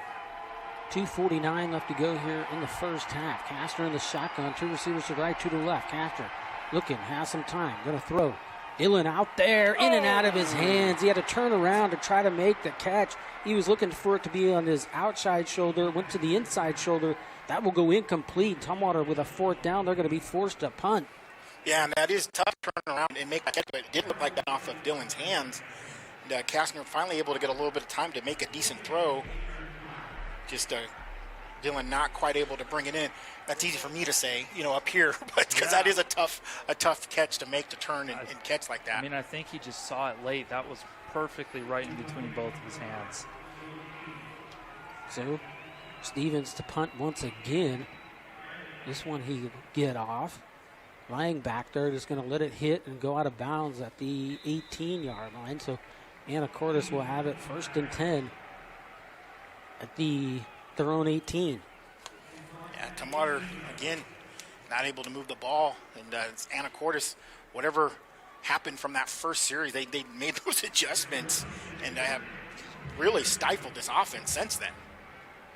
Yeah, I think that is one of Anacortes' biggest strong suits is the amount of looks that they can have. I mean, we haven't seen any jumbo yet. I mean, I know they've been able to do jumbo in the past. I mean, they're motioning receivers, they're pitching, they're faking handoffs. I mean, they'll play games. So Larson will have it in the shotgun. They were trips left. Now they'll bunch over here to the right. Brady Beaner in the backfield. Going to look to throw now back the other way. Beaner going to be tackled by Cash Short. What a great play by him and Peyton Laguerre as he's going to lose, looks like 5 yards back to the 13-yard line. Yeah, a bit of a risky play design for the Seahawks field positioning. And, I mean, I'm pretty sure they've tried to run that a couple times, and this Tumwater defense has just blown it up every time. Yeah, they've scouted that pretty well, and it looked like where Cash Short was able to break through those blockers and make that play. So 2nd and 15 now here for the Seahawks. They're on 13-yard line. Larson going to throw it out here quick once again. Has a man. That's Dickinson. Micah with the catch. He'll get close to a first down up to the 26. Yeah, Timeout looks like it's going to be called by Tumwater. We'll keep it here. I believe that was the game against Ording. They ran that exact same play, and Dickinson was able to reverse the field and run inside the 5-yard line for the Seahawks. And I think Brady Beaner had a couple passes just like that and reversed the field. And I believe he scored on one of those. So that is a favorite of the Seahawks. And that's something I've noticed about these Seahawk athletes, especially their skilled players, obviously, is they do read their blocks really well, and they're able to get behind their guys and go for extra yards. When a lot of time, if you misread a block just a little bit, you're tackled. And they've been able all year long to get behind their blockers and make big plays out of stuff that looks like maybe is not going to be a big play, and then they do. Yeah, and I'll break down some of the games here earlier. And yesterday, Liberty Bell in 1B won 68-22 over Wilbur Preston Keller. Okanagan won 28-24 over Napavine earlier today. Royal beat Northwest Christian 49-7, and then Bellevue last night beating them 14-0. And if you're a Royal fan, you got to be thinking state championships just come easy, as well as Bellevue. If you're Royal, you're freshman year, you've won state championship every year. So 3rd and 3, Larson looking, has his man, going to be real close. They will give him the first down to the 34-yard line. Nice little pitch and catch there. Yeah, just enough to convert Larson the to first down. Luca Moore. That's Moore's first reception of the game. Yeah, he's usually a corner of Yeah, he sorts. plays safety, corner, a little bit of everything there on defense. So 1st and 10 here for Anacortes. 1:35 left to go here in this second quarter.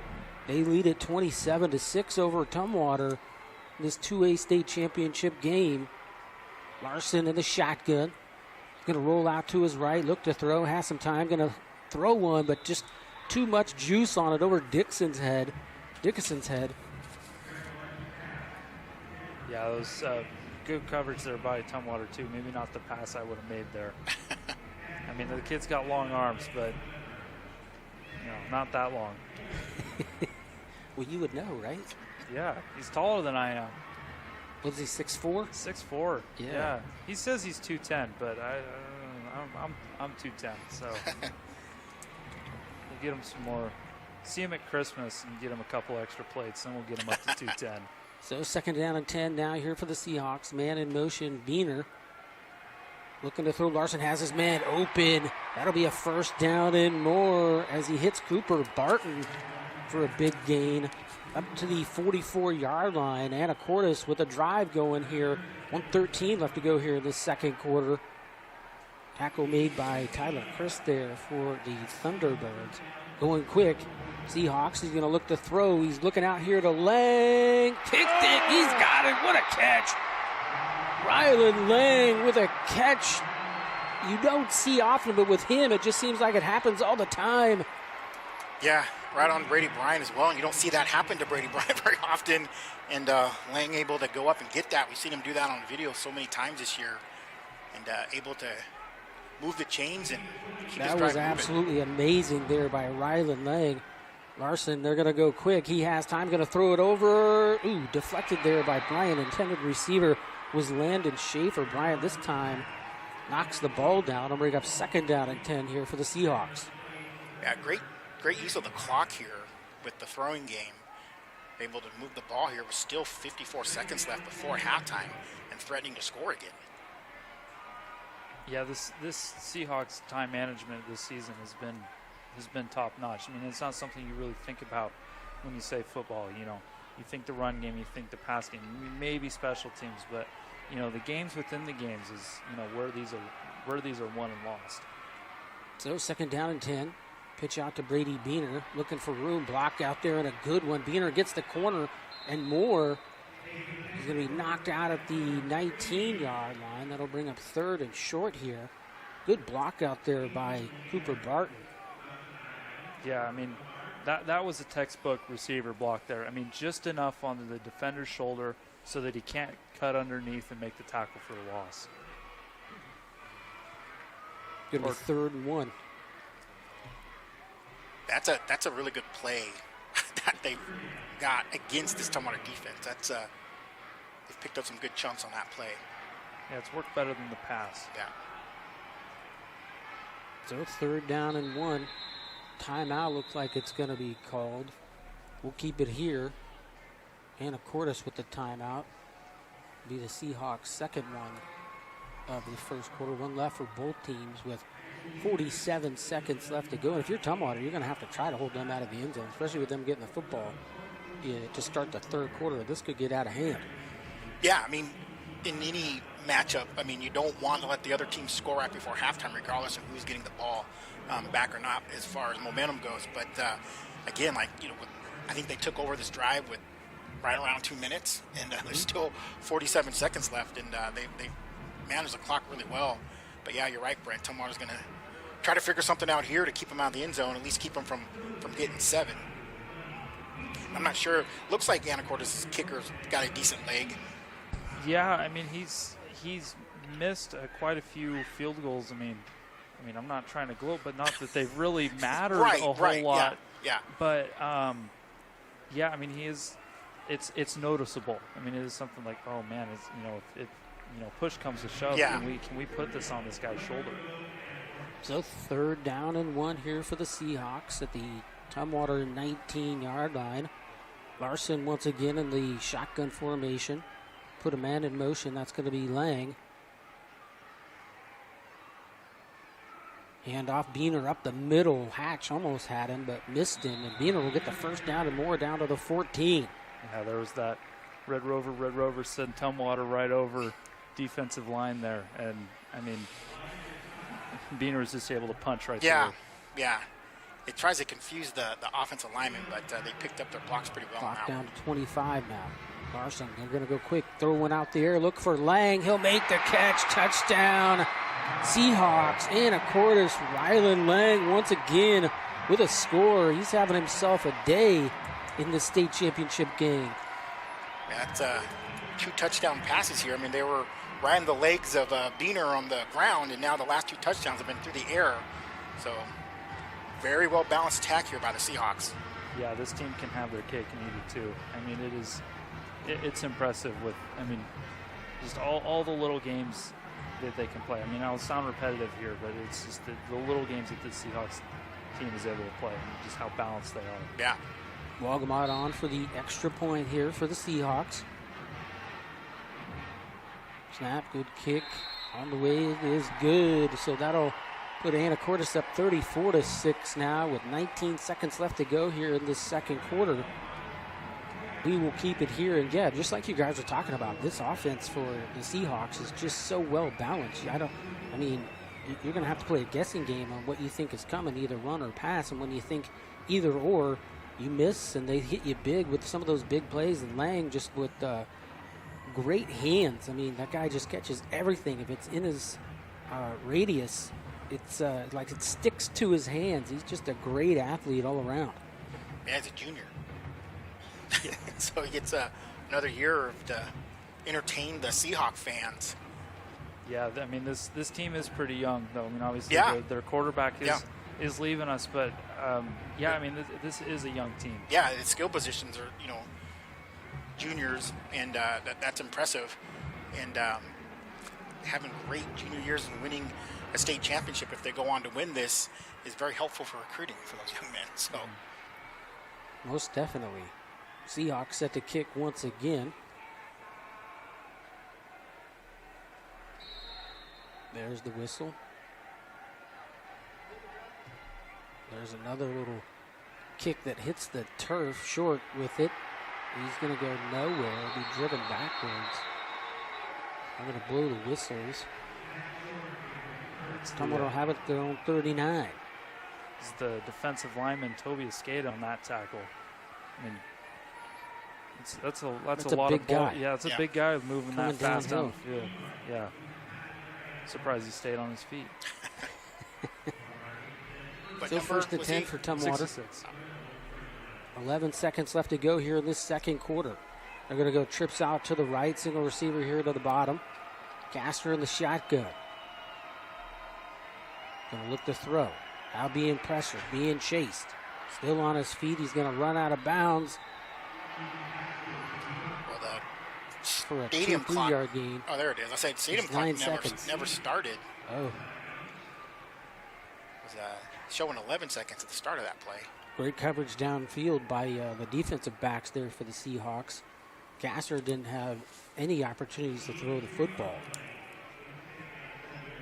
Yeah, their defense, I mean, completely different front from what we've seen all game. I mean, we only got 3 guys up front there. I mean, they're anticipating this pass. Kastner throwing a quick, almost picked off.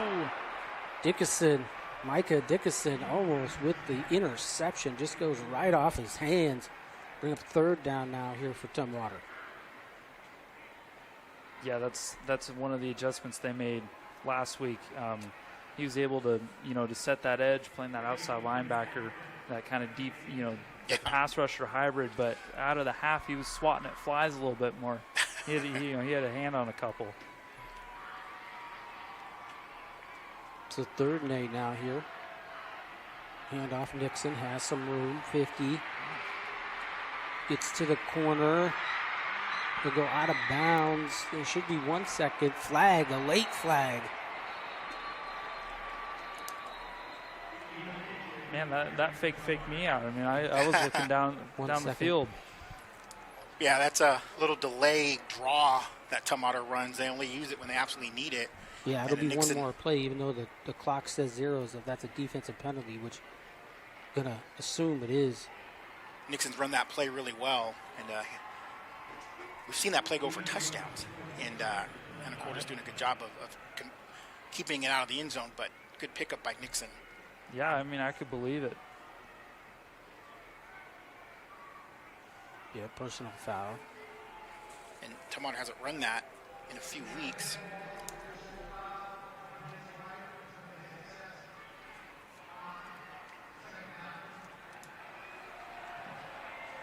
That's going to do it then for the half. There's no one-time downs in high school football? Guess not. Dead ball. Dead ball foul, so that's going to do it for the half. All right. Well, we will take ourselves a break and bring you the John O. Scott halftime show right after this. Thorbeck's Wellness Centers are the place to go for good health. At the 3 Thorbeck's locations in Centralia, Chehalis, and South Bend, there are options for everyone, and it's all for one low-price monthly membership. Get the basics with free weights and cardio, or take advantage of specific programs like yoga and group fitness classes, all for the same membership price. As a member, you'll have access to all 3 facilities where you'll find a swimming pool, basketball court, tennis courts, multi-use turf area, and more. For more information, go to Thorbex.com. We love our hometown teams. With unprecedented plays, nail-biting moments, and intense atmosphere, local athletes bring the community together. To honor these athletes, Eli Sports will be naming a Taking It to the House play of the game. Stay tuned after the broadcast to see who takes it home. Point S Centralia OK Tire is a proud sponsor of high school sports and wishes all teams good luck during the postseason. With the playoffs starting, that means the weather is changing, and that means tough driving conditions with ice, rain, and snow. Point S Centralia OK Tire invites you to stop by and have your vehicle checked so you're ready for winter driving. Studded snow tires, studless snow tires, and tire chains are in stock and ready to put on whatever you drive, and with a warranty good at over 200 locations. Point S Centralia OK Tire, 1741 Harrison Avenue in Centralia. Bob, you sure bears know how to play softball? Bruce, these bears know how to do a lot of things. I can barely handle the suspense. Just watch the game.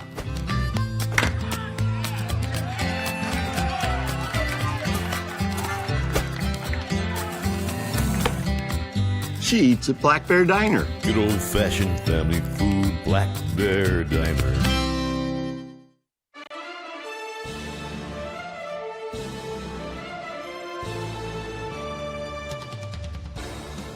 Welcome to the Washington Officials Association halftime show on the Eli and NFHS networks. There is a severe shortage of officials in all high school and middle school sports, and the WOA needs you. If you are interested in becoming an official, contact your local athletic director or go to WashingtonOfficials.com. Fill out a short questionnaire, and a representative from the WOA will contact you. Now let's go to the WOA halftime show.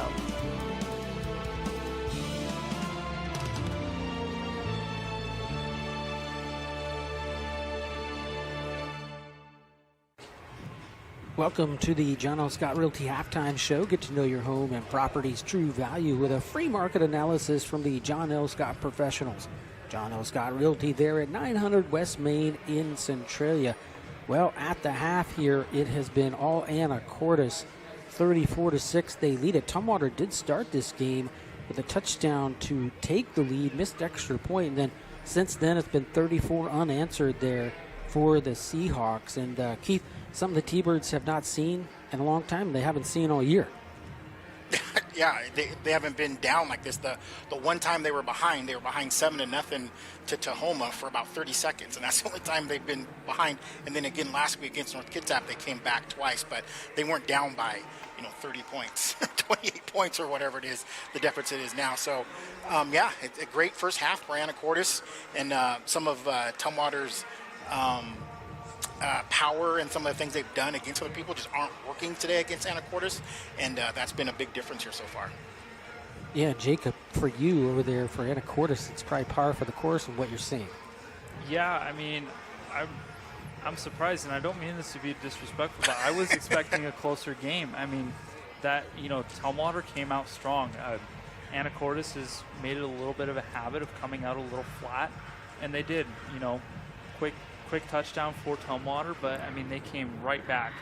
Yeah. And like you said, I mean just unanswered touchdowns. Yeah, so, I agree, 100%. I think the big difference is Anacortes' adjustments that they've made, because Tumwater just walked down the field on that first drive and scored a touchdown, but Anacortes made great defensive adjustments and they've been able to shut down what was working for Tumwater, and Tumwater hasn't had an answer since then.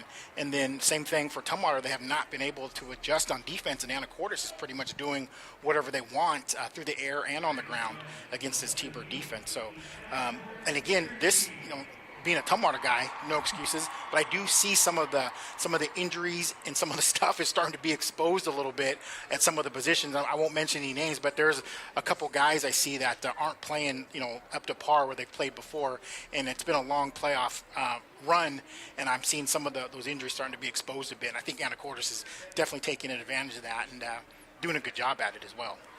Yeah, I mean, like you said, Keith, that Anacortes was able to make some really good on-field adjustments, but what about the halftime? Going into the tunnel, Tumwater's down. Mm-hmm. You said that they can make their adjustments. I mean, from they haven't trailed for very long this year, but can you talk maybe a little bit of that, of like what adjustments you'd maybe like to see? I like to see Tumwater be able to run the ball up the middle a little bit more, which is where they've had their bread and butter most of the season. They've kind of gone back and forth from week to week. They'll have a great day on the edges, and the next week they'll have a great day up the middle. And I'd like to be able to see them run up the middle a little bit more, maybe break some tackles, which they've done in the past. And then a little bit better protection for Kastner in the throwing game.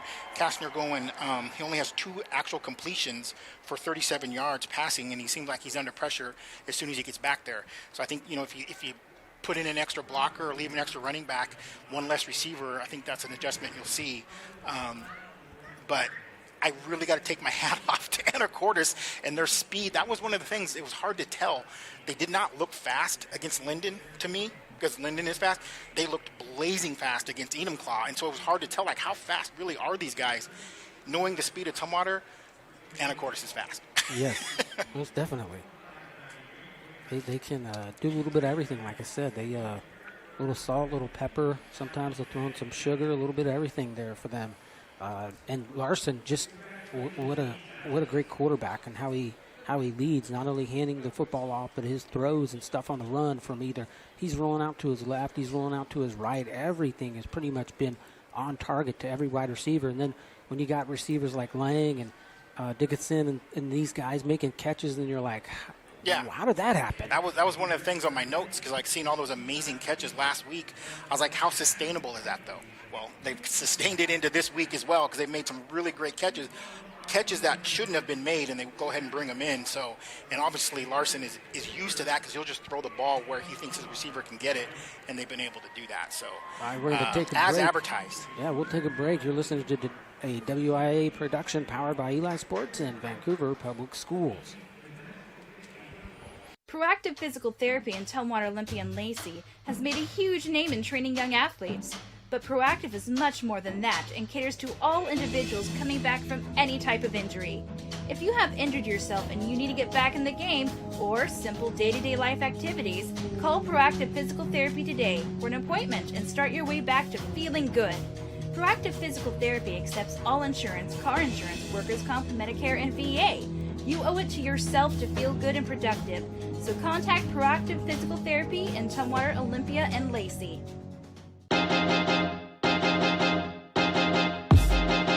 High school sports fans, relive your favorite moments. Just click the shopping cart below the video player to get your digital copy today.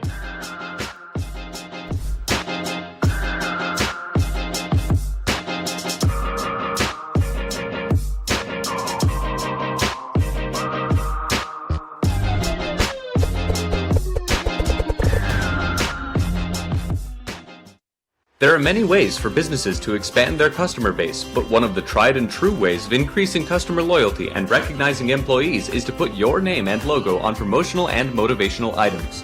You can find a wide selection at Alderson's Awards West in Centralia.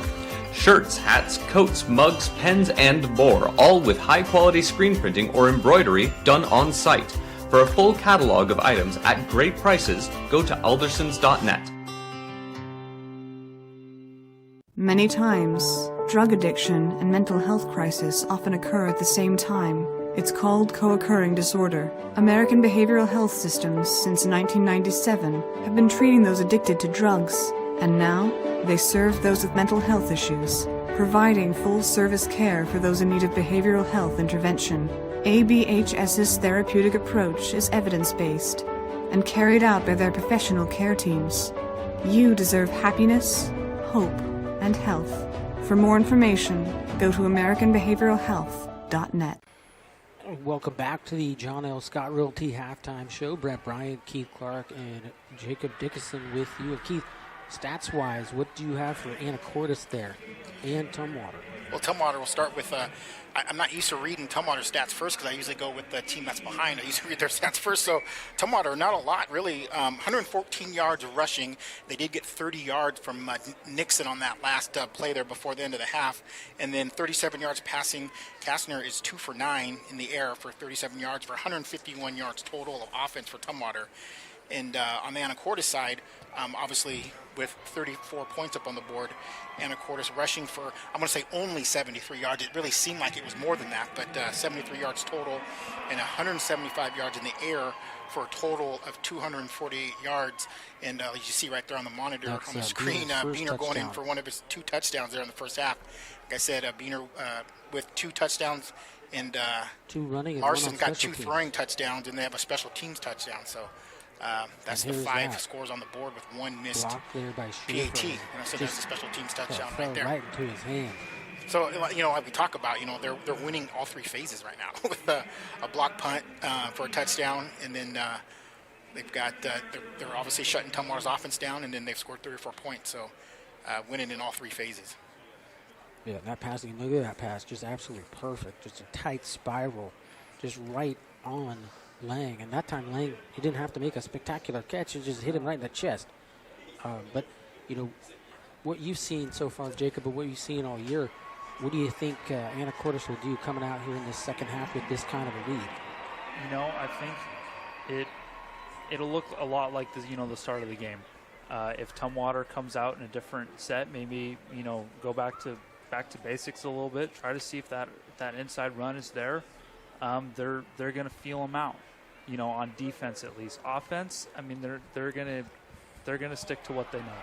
I mean, they've got depth for their receivers and their skill positions. They can, it's almost a death of 1,000 cuts with the amount of guys that they can throw to. I mean, they got 6 or 7 different dudes that, I mean, you can't prep for just one. Right. You know, they don't just, I mean, you could say like, oh, Lang is their star receiver, but they have Barton, they have Brady Beaner, they have Dickinson. I mean, they've got depth. Yeah. So it's. And one of the things that I noticed prepping for this game was that I was really impressed by is some of the routes they run. I mean, that's stuff you don't see until like college football, and they run some pro routes. Some of their route tree is very sophisticated for a high school program, and I think you have those athletes, the coach, like, why not run those? I mean, seriously, I mean, I don't want to get too geeked out and too nerdy about it, but some of their routes are very sophisticated and NFL level type stuff that they're doing, which makes it really tough on a high school defensive backfield.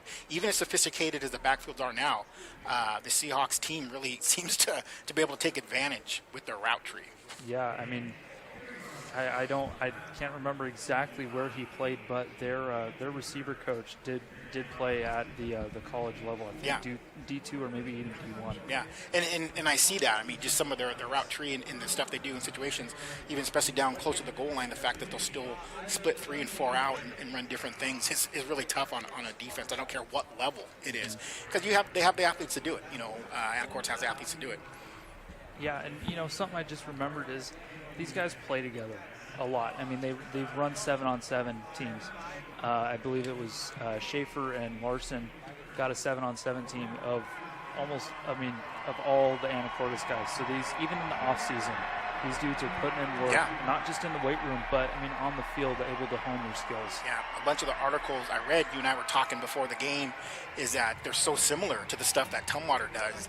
I mean, with, you know, obviously the community buy-in, you know, the off-season buy-in, the in-season workout and conditioning and stuff, and it just seems so similar to what Tumwater already does, and that's how Anacortes has been able to build and get so successful so fast.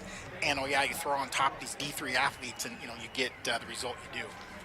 Yeah, and sporting note here that's not related to this, but Paul and I were just talking about it.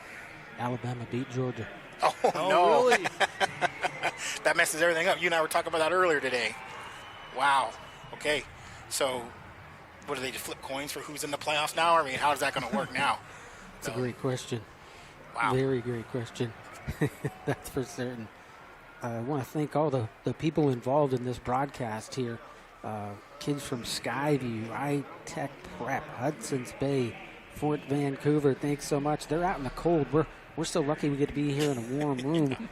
Columbia River, Shelton, Curtis, Washington, and Anacortes as well. Thank you guys so much for putting in all this hard work. Hey, there you go, big waves. And, you know, it's a great job by all of you. Get to learn a lot of things and do a lot of things. Everybody inside, how you guys doing? Great job by all of you to put this broadcast together. Just hats off. That's amazing work, and great job by all of you. So thank you again. Yeah, absolute great experience. Yeah. All right, we'll take a break. You're listening to a WIA production.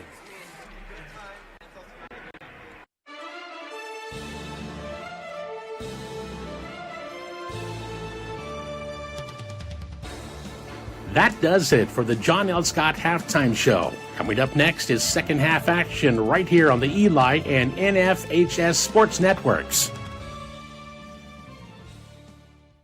Thorbeck's Wellness Centers in Centralia and Chehalis are for everyone, including families and kids. Get your kids out from behind the screen and get them moving. And while you're working out, your kids will have a blast at Thorbeck's Kids Club. Unique birthday parties. How about a pool party? Or if you want to stay dry, an inflatable party at the Bouncy House. Thorbeck's offers swim lessons, a water slide, batting cages, an athletic training center, gymnastics, tennis, and dance lessons. For more information, go to Thorbeck's.com. Nationally known and locally owned, Southwest Washington is home to 6 locally owned Napa stores, providing you with the best quality parts and services you need. With fast access to an inventory of over 400,000 parts, with ASE certified parts specialists ready to help, it's no wonder so many do-it-yourselfers count on Napa Auto Parts. Visit Wilson's Napa Auto Parts in Centralia, Chehalis, Rochester, Tenino, Castle Rock, and the heavy-duty and wholesale location on State Avenue in Chehalis, or go to wilsonnapa.com. In life, things aren't scripted. If you're an athlete, we need people like you and translate those skills to officiating. You can get a lot out of it. It happens in every town, in every game. We never have a perfect game, but the rewards always outweigh the negativities.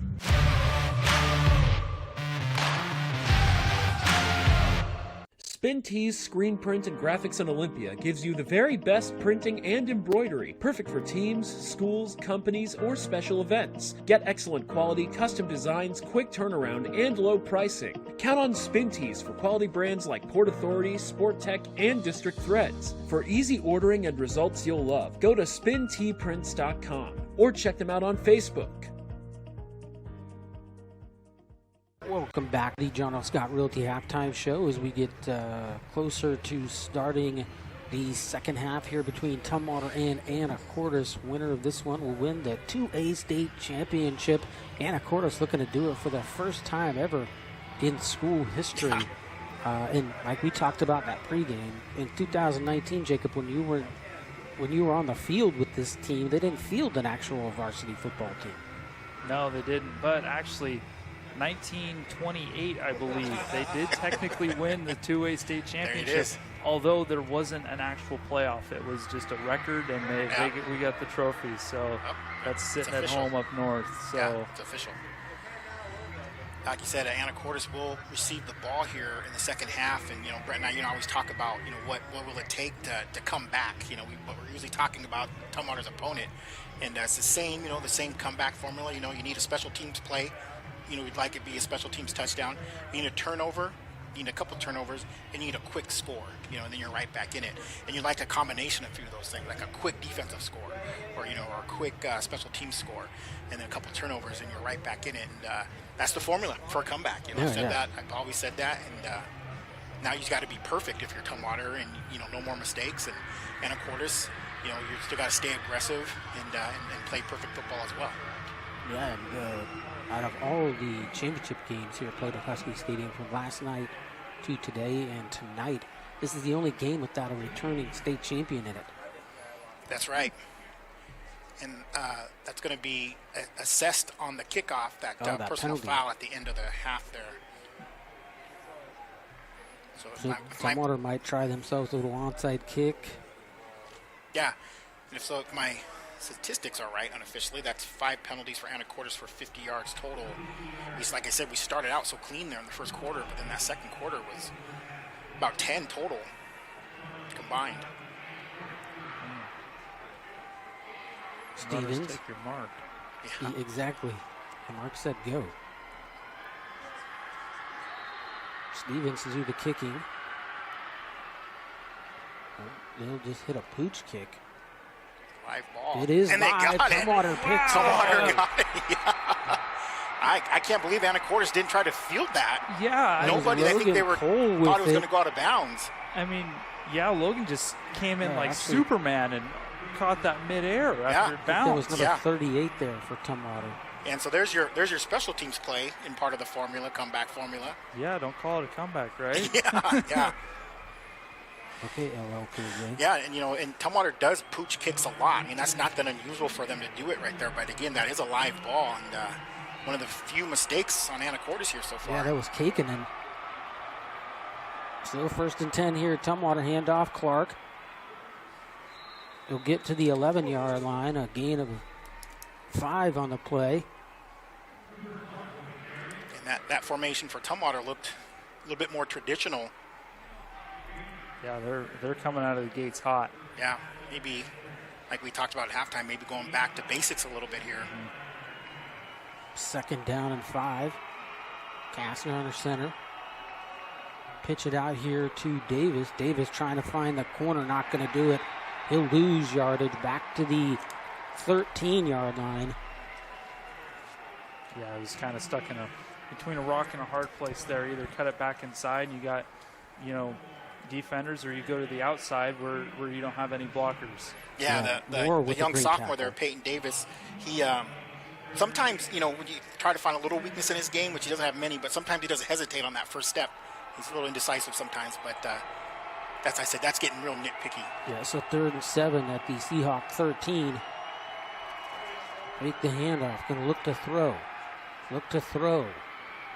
Throws it in the dirt. It'll bring a fourth down. A flag comes flying in late. Oh, no, that was a football. My bad. We saw are something pretty high. spiraling through the air, and I was like, what was that?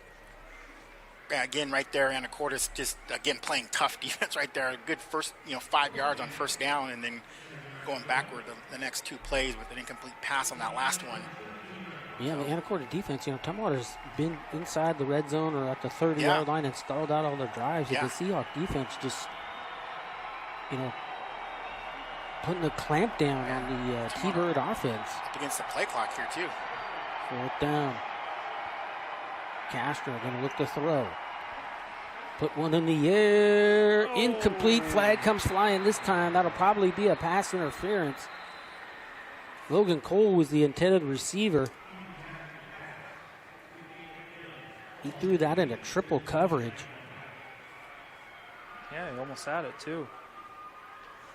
Yeah, 2 guys, 3 coming over.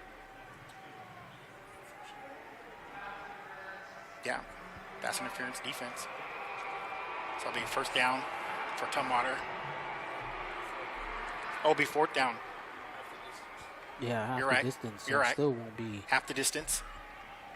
If it was college or the NFL, it'd be a different story. But Heaven forbid anything be the same.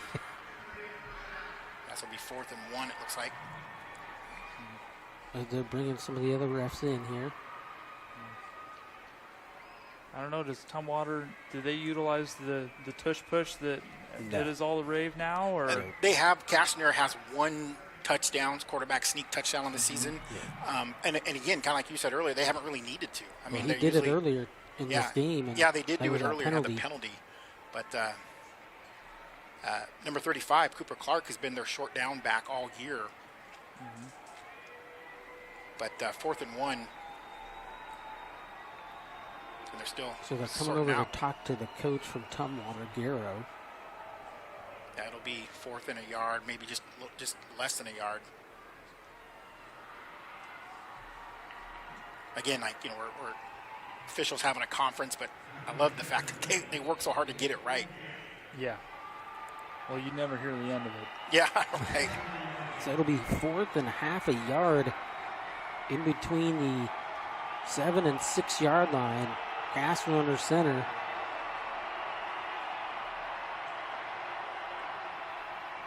Handoff around the edge. Davis. It'll be thrown out of bounds at the 2.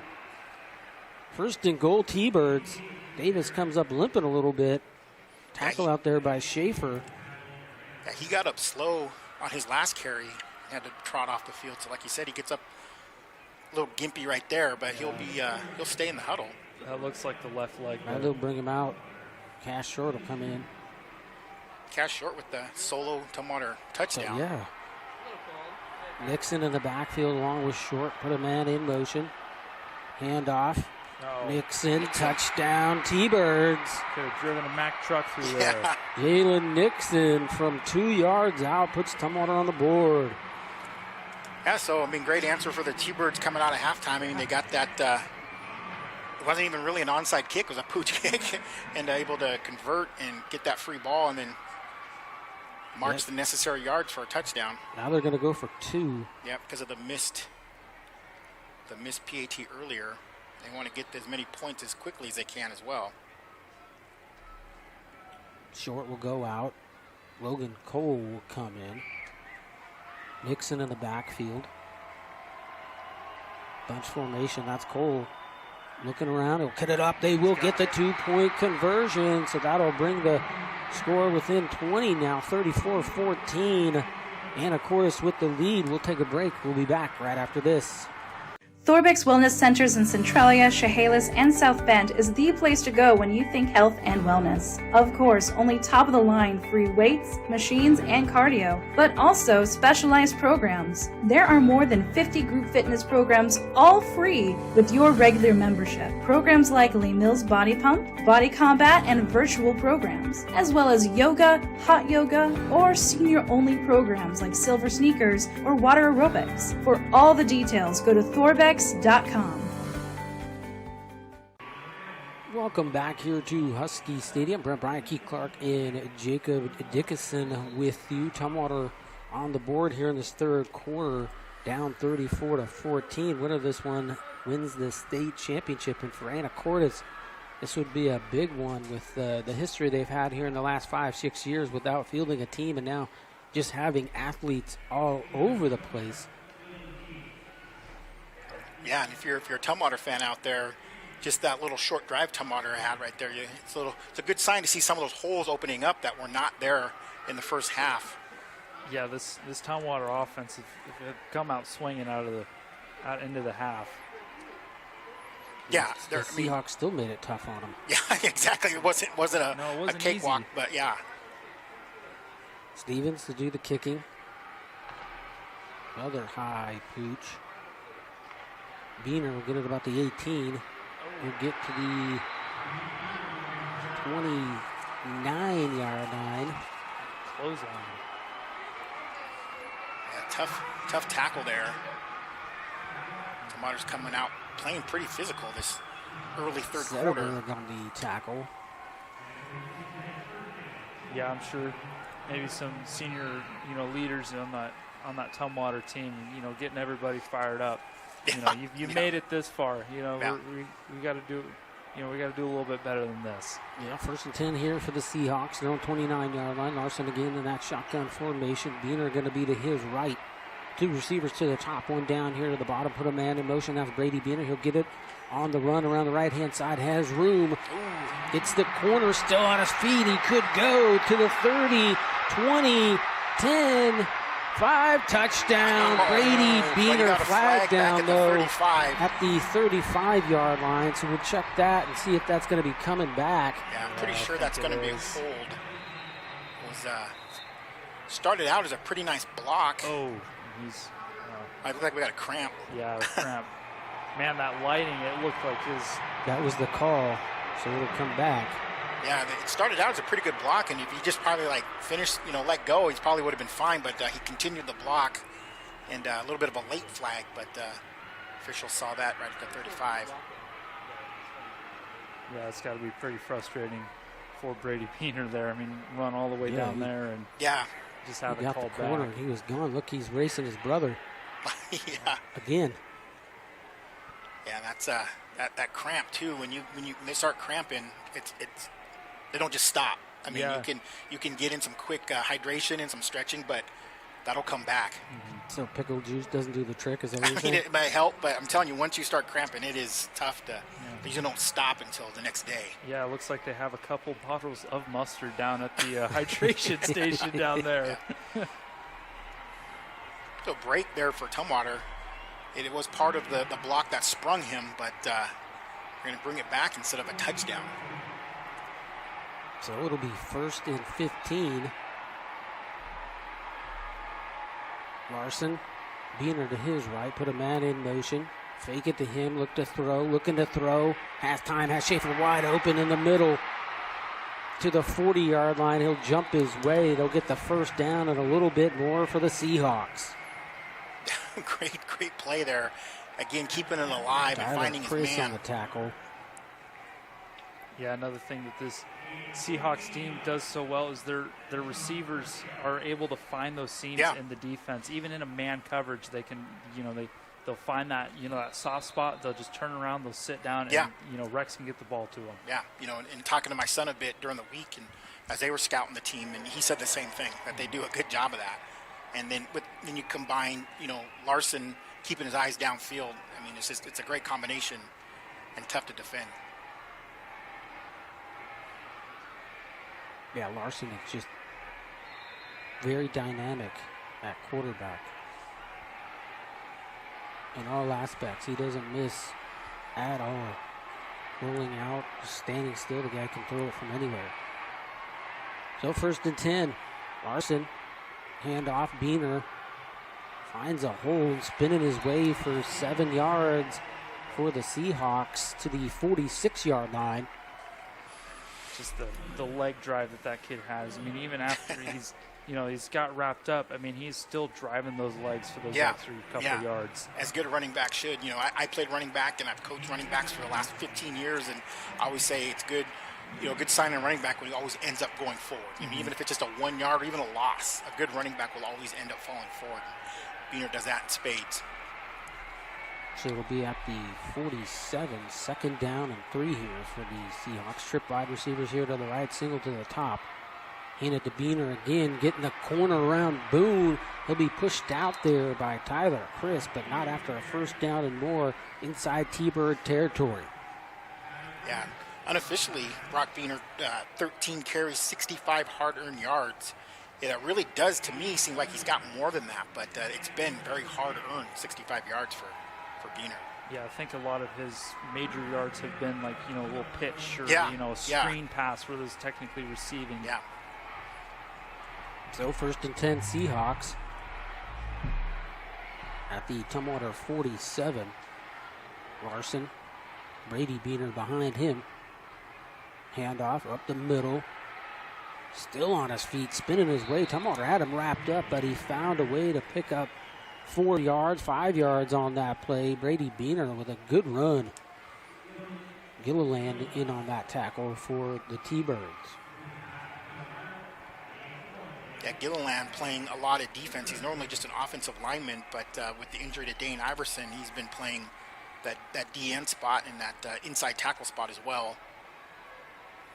His playoff run, he's actually done a pretty good job. Yeah, so to bring up 2nd and 6 now here for the Seahawks. The Tumwater 43, man in motion. Larson, Beaner next to him. 2 receivers, now 1 will come back into motion. That's Brady Beaner. On the sweep, has room to the outside. He goes to the 20. He'll be knocked out at the 19, 18-yard line, they'll say. Good run once again. That same play they ran before that came back on the hold. They run it again, and he picks up a good chunk of change. Yeah, look at his twin brother there just opening up that lane. Yeah, and having a lead like this, and it's obviously early in the 3rd quarter. Obviously, their game plan was to run the ball a lot more here in the 3rd quarter, and this drive so far, they've done that.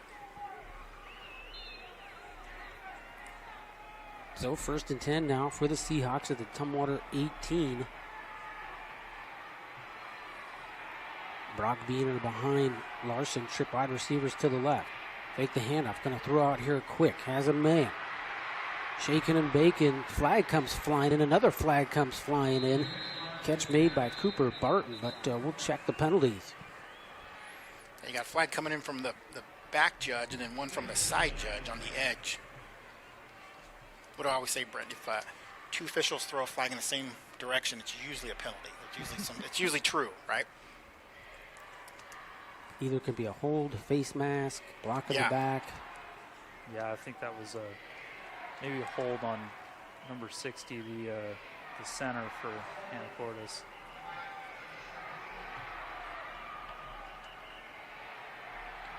So that'll take him back 10 yards. 60 yards in penalties against Anacortes here so far, but it seems like they get behind the sticks, but it hasn't really made much of a difference. They make up they usually make up the penalty yards the very next play. Yeah, I mean, it almost gets them fired up. Yeah, they take it as a challenge. Yeah. Yeah. It'll be 1st and 19 now for the Seahawks. The Tumwater 27-yard line. 2 receivers to the left, 1 single receiver to the right. 1 is actually in the slot there. Ooh. False start. Oh, you can't put a lineman in motion anymore like that. When did they start that rule? So Seahawks going backwards here. I wonder if he was pulling on that play. Maybe. I think that could have been it. Yeah. A little bit of a trap play there. I do see one adjustment for Tumwater out there. Again, being a Tumwater nerd, 72, Brady Larson's back out there. He's one that's been injured throughout the playoffs, and it's good to see him back out on the field. Pump him full of Tylenol and send him back out there. Yeah. So it'll be 1st and 24 now. Larson in the shotgun. Brock Beaner behind him, put a man in motion. That's Lang. Fake the handoff. Fake pump. Good one. He's wide open. He will catch it. Oh, no. I thought they were throwing to Lang, it looked like, from this position. But it was Beaner, and the ball goes incomplete. Great defense there by the T-Birds, Thompson, Chris, and Wall back there. Because he had Lang down the sideline. Yeah. I'll tell you what, though, too, like, he did have him, but he was under a lot of pressure there up the middle by Elijah Tucker. So I don't think he got the throw that he wanted, or maybe the arm behind it that he wanted. So give some love to Tucker. You see him coming up the middle. I can't see it on that replay, but yeah, no, I mean, I've been watching him. He's been phenomenal this game. So second down and 24 now for the Seahawks. Sometimes your best pass coverage is a good rush. Timeout going to have to be called because the play clock looked like it was running down. We'll take one of our own. We'll be back. You're listening to a WIA production. Point S Centralia OK Tire is a proud sponsor of high school sports and wishes all teams good luck during the postseason. With the playoffs starting, that means the weather is changing. And that means tough driving conditions with ice, rain, and snow. Point S Centralia OK Tire invites you to stop by and have your vehicle checked so you're ready for winter driving. Studded snow tires, studless snow tires, and tire chains are in stock and ready to put on whatever you drive, and with a warranty good at over 200 locations. Point S Centralia OK Tire, 1741 Harrison Avenue in Centralia. And welcome back here to Husky Stadium. Brett Bryant, Keith Clark, and Jacob Dickinson on the call for this 2A state championship game between Tumwater and Anacortes in the third quarter. 7:28 left to go. Anacortes, as you see, with the lead, 34-14. They have the ball now, second down and 24 at the T-Bird 33-yard line. Tumwater looking to make a stop somehow, some way. It's been a tough one here so far in this football game. Larson in the shotgun, Brock Beaner to his right, two receivers to the left, two to the right here for the Seahawks. Put a man in motion, fake the handoff, Tumwater on the blitz, look out, he will be sacked by Cash Short back at the 47-yard line. Yeah. Wow, was that about a 15-yard sack?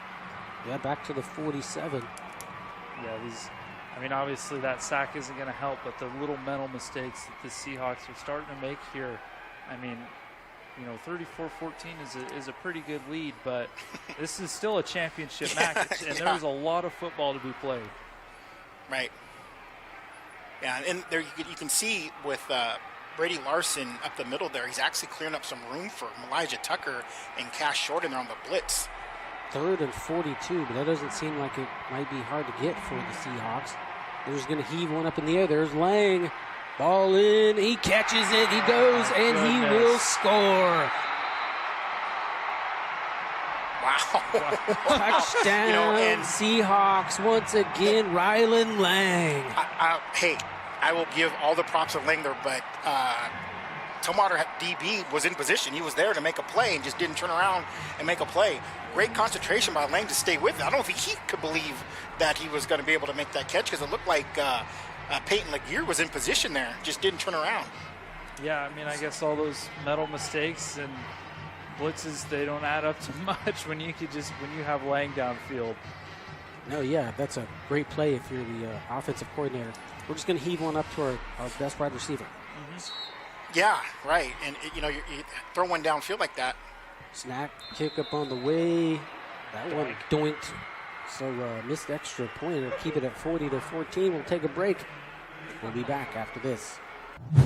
It's John from the all-new Interstate Honda of Chehalis. Our grand opening sales event is happening now. Stop by and see our state-of-the-art facility right off the I-5. Experience our no-pressure sales culture, family atmosphere, and upfront best pricing. We know you'll never buy a Honda anywhere else. The factory's given us additional supply of hard-to-find Hondas, including the redesigned CR-V Hybrid and Accord Hybrid. At Interstate Honda, we don't sell cars, we help people buy them. Welcome back to Husky Stadium. Brett Bryant, Keith Clark, Jacob Dickinson with you here for this 2A state championship game. And as you just saw, Rylan Lang once again with a big touchdown for Anacortes. And that was 3rd and 40. Well, just say a mile. Let's just say a 3rd and 42. And they score a touchdown out of it. A great pass there from Rex Larson. He is having himself a game. It was a jump ball at best, and Lang was able to, like Paul was saying off air, he doesn't even know how he saw the ball. So great concentration on him and quick hands to catch that. that might have actually been Larson's worst throw of the game so far, but converts into a touchdown. Tumwater will get it at the 47. Yeah, I mean, again, if you're the offensive coordinator and you got a 3rd and 42, just throw it to 7. Right, and that's what I was going to say before we went to break, is that a couple of things. You could get the pass interference, or you get the catch, and you get a break with a bad throw and you still end up getting a touchdown. So yeah, it's a win-win situation. So Castro comes down quick here for the T-Birds. Inside it goes to Matty Rodriguez. He has some room. Great open field tackle by Brady Beaner there. He had some room, but Beaner shed the block, got off of it, and made the tackle. Yeah, that triple option that the T-Birds show every once in a while, that seems to be their bread and butter, and can get them some good chunk yardage. Yeah, that inside reverse has been a great play for them over the decades. 2nd down and 4. Castro gonna talk to his lineman. Hand off Cole. Cole with some room will bounce to the outside, pick up a 1st down and get to the 41 of the Seahawks. Yeah, Logan Cole, the senior, his 2nd carry of the night, and puts him at 6 yards. He did convert that 2-point conversion earlier. Him and Clark, the 2 seniors, not getting as many carries as I thought they would in this game. Hand off. Cole. Nice cut. Up the middle he goes for big yardage for the T-Birds down to the Seahawk 28. Yeah, it looks like their offensive plan for this drive is see who's paying attention. Can we fake the handoff, run, slant our lineman one way and run the opposite. I mean, it's working. Right. Castro, man in motion. Cole, handoff. Clark jumps a couple of tacklers, will dive his way for a couple of yards. Yeah, Cooper Clark, 3 yards right there, and Logan Cole, the 2 senior running backs, and they shoot them off the field for a different package, but those 2 seem to have a little bit of a spark in their second half as far as the running backs go. Yeah, these Seahawks defenders are almost being shot out of a cannon and not able to break down and make those first tackles. So 2nd down and 8. Castro going to look to throw. Thought about the wheel route. Now he just throws it out of bounds. Great defense down there by Brock Beaner on Davis. He wasn't fooled at all. Yeah, I'm so impressed with the coverage. And that was, yes and no. That was one of the things on my notes. I was like, the back end of this Seahawks defense is so good. And I knew that they would, match up with Tumwater's receivers really well. And they've done a great job of covering these great, talented Tumwater receivers. So being up 3rd and 8 now. Man in motion, Thompson. Handoff, Nixon. He gets upended after a gain of 3. Yeah, it looked like he was tripped by his own man there. Yeah, his pulling guard looks like got in the way a little bit. Good vision there. And bringing up a 4th down here for the T-Birds. Yeah, I've known it because I've been there. Yeah. 4th down here for Tumwater. Kastner almost fumbled. Thompson gets it. He cuts it up. Will he dive? He dives. It's going to be close. Depends on the spot. Right at the 18-yard line. I don't think they got it. It'll be close, though. Yeah, from here, it looks like the way they're standing, he may have gotten that 1st down. No signal yet, though.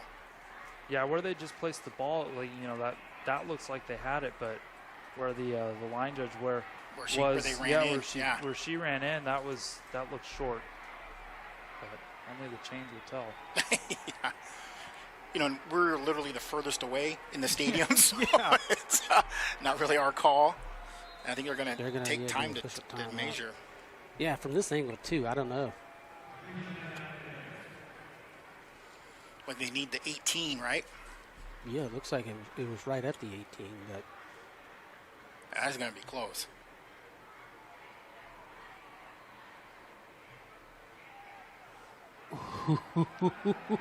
Maybe by a hair. 1st down. Wow. Maybe by the thickness you of can't the get much closer than that. Yeah. No. Don Rodriguez, 2nd Yeah, carry. a great job by him. Just picks up the 1st down. Yeah, dive and lunge right there at the end to pick that up. That would have been a turnover on downs. Yeah, this Tumwater offense, I mean, when they get the ball, I mean, they're just rumbling and grumbling down the field. Nixon in the backfield, Castor under center. Bryant split out. Nixon. Oh, it'll be end around to Davis. He could score, and he will. Peyton Davis with a touchdown for the T-Birds. Around the right end. Davis with his second. From 18 yards out, Peyton Davis. Yeah, I'll have to admit that one had me faked out again because I thought the big boy up front got that tackle, but lo and behold, there he is right at the sideline. Yeah, and that's kind of the point of that play. And you really got to hold your blocks really well up the middle there for that play to develop. And Tumwater able to do that there and convert and get the first down. Tumwater going to go for 2 once again. Yeah, it worked last time.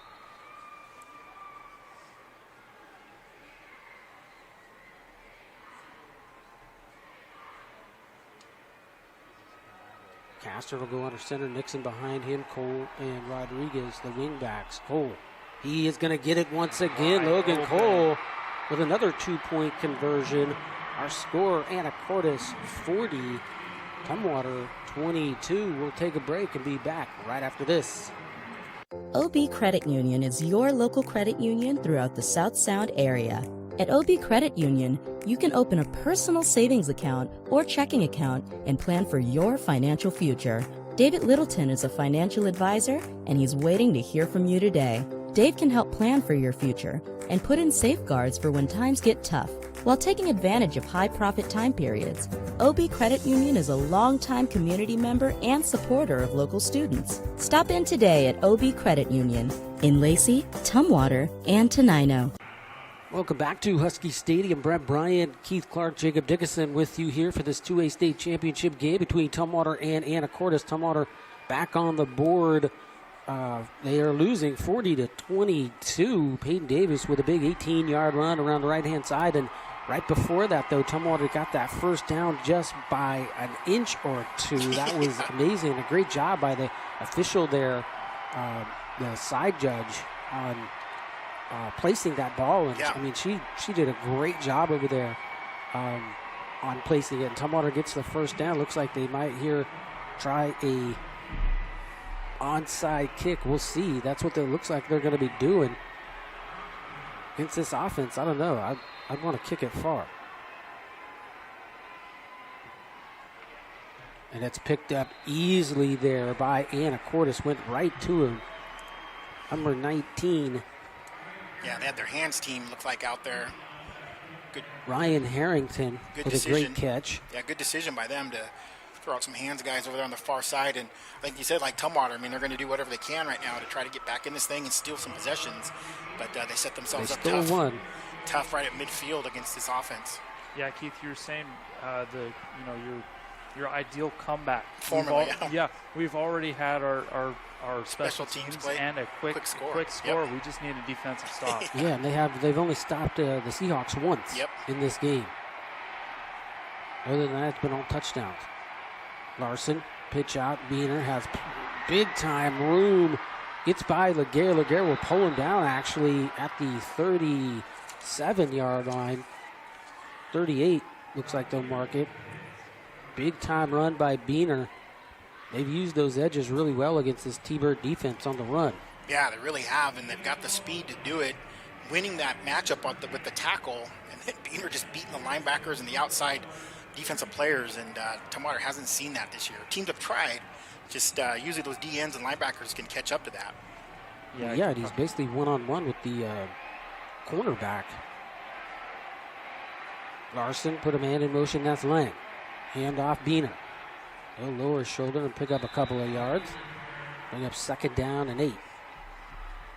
Yeah, that last play, just that quick little two-hand push and get it outside. As much as I'd like to, like to see the Tumwater maybe bring a safety down and bump that linebacker over to help negate some of that outside run potential. Yeah, and one of the ways they're able to take advantage of it is Tumwater is blitzing that extra linebacker almost every play now, the second half, and that does leave a guy off the edge. So it'll be 2nd and 9 now. Larson of the shotgun, Beener behind him, 2 receivers to the left, 2 down here to the right. Put a man in motion, that's going to be Lang. Fake, throw, out there quickly. Has a man. He's got room. Short trying to chase him down. He'll go out of bounds. Cooper Barton laying on a great block again. I mean, we want to talk about all of his touchdown catches, enough for highlight reels and ones that, just get the job done. But, when he's not getting the ball thrown his way, he's still doing his job out on that field. And I always say football is the ultimate team sport, and it's a good example right there. Absolutely. Yeah, down to the T-Bird 16-yard line. It'll be 1st and 10 for the Seahawks. Larson shotgun, Brock Beener to his right. They'll go a bunch trip formation on the left-hand side. Now bring him back in motion. That's Brady Beener. Stops, cuts, goes up. Now cuts it back. Still on his feet. He will score. Brady Beener from 16 yards out.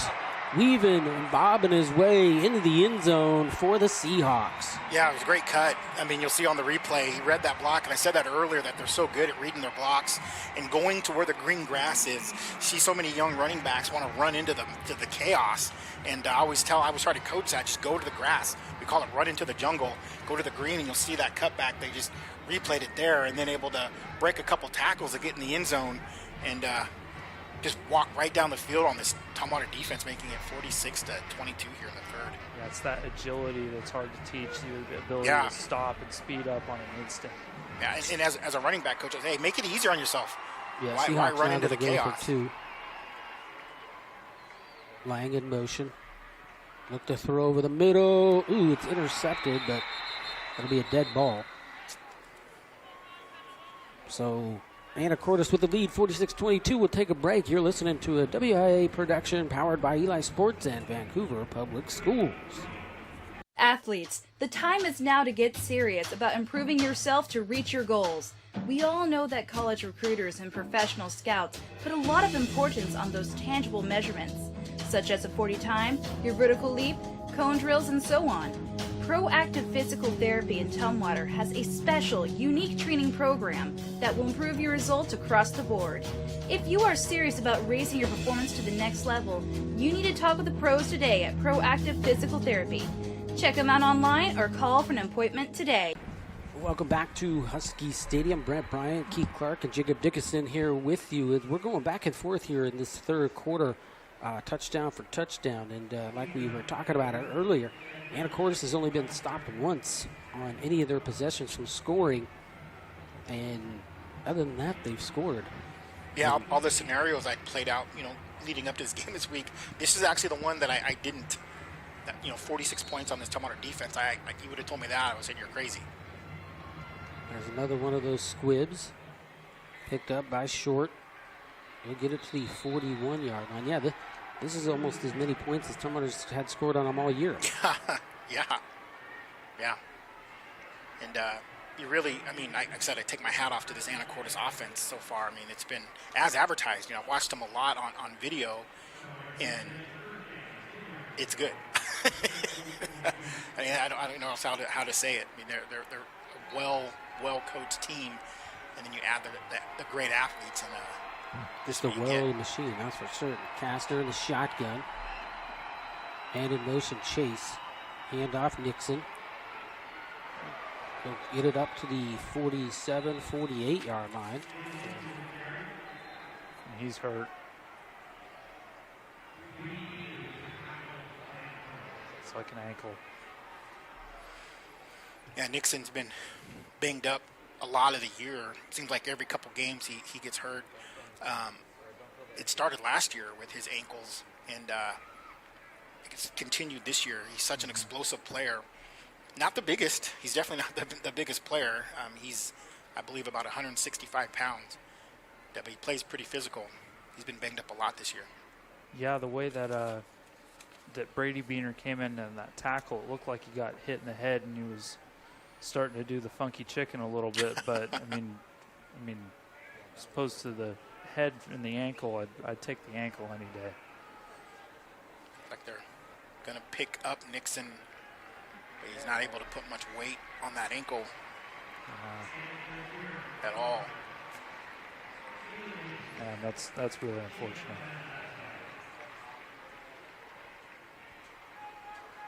That is one of the things that has been beneficial for this Tumwater team is the depth at running back. Is that you don't ever want to see a kid get hurt, but Nixon's gone down this year, Davis gone down this year, and they have really hadn't missed a step as far as the depth goes.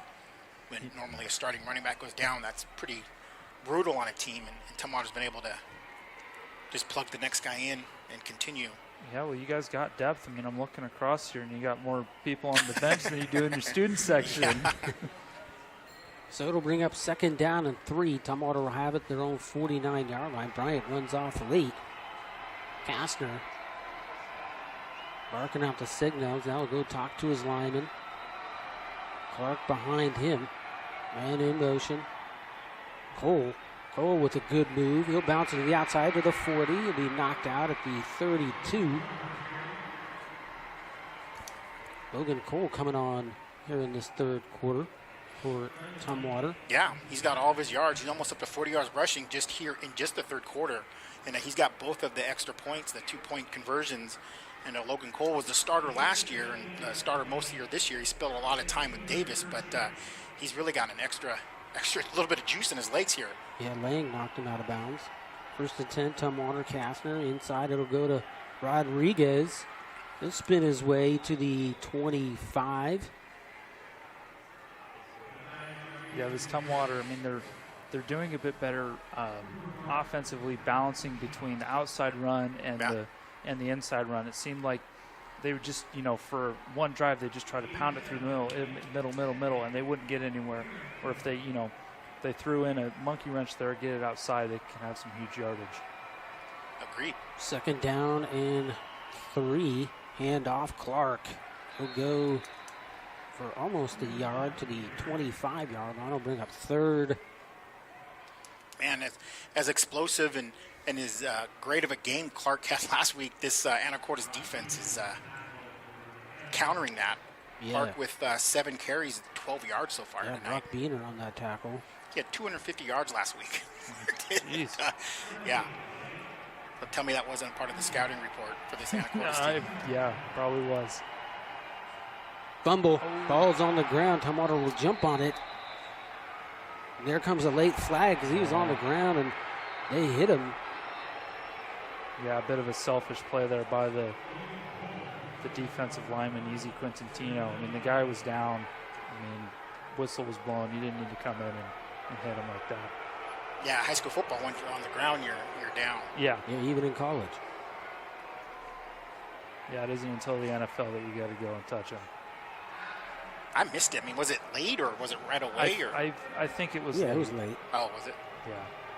Because sometimes, like, bang, bang, like you're diving for the ball, sometimes it can look like yeah, it. he was on his feet when the whistle was blown. Referee's talking about it.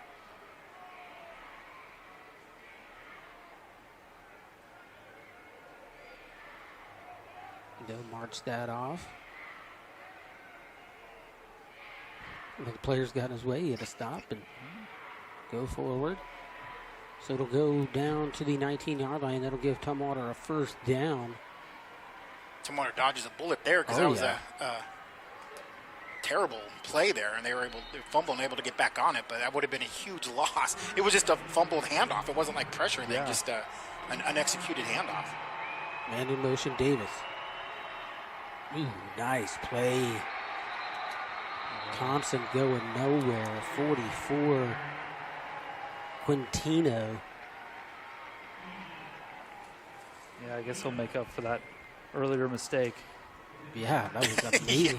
He almost got the handoff. Yeah, Brett and I have talked about that in the past. Like, you get a guy with a personal foul, watch him the next play. And it's really crazy how often they'll make a play.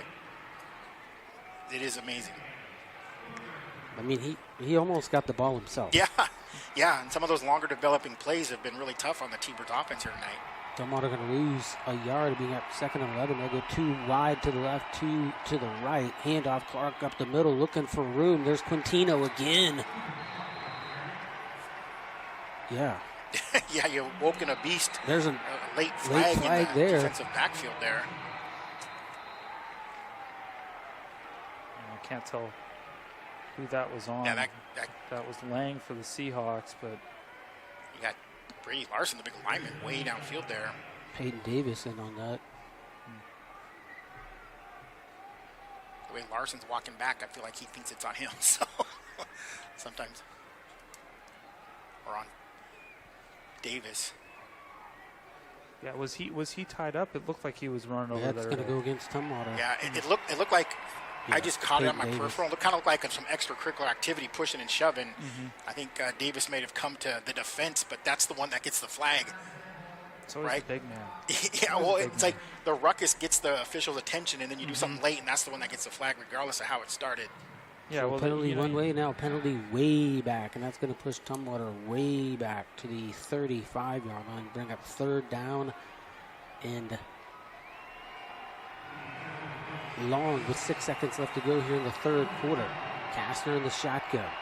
2 receivers to the right, 2 here to the left. Clark in the backfield. Kastner going to roll out to his right. Throw over the middle. Has a man. Brady Bryant. Touchdown. Tumwater. Wow. Gave Kastner a little bit of time to throw there and found his man over the middle. Brady Bryant, great concentration because he was covered pretty well and able to catch that and go ahead and score. Yeah, it may have not been as flashy as Lang's catch, but these two teams are starting to go band for band here. Yeah, right. Yeah, I'll tell you what. There's athletes all over the field on both sides of the ball. That was so close to being knocked down, too. We talked a lot about Anacortes' athletes, and I think it's one of the impressive things because it's their first time at state, so we want to talk about it. Yeah. But believe me, there's quite a few on the green and gold team as well. Great concentration there by Brady Bryant to make that catch. So Tumwater going to go for 2. Once again, Kastner under center. Can they get 3 in a row? Thompson this time will cut it back up the middle. They will. 3 times is a charm here for the T-Birds. We'll take a break here. Listen to a WIA production powered by Eli Sports and Vancouver Public Schools.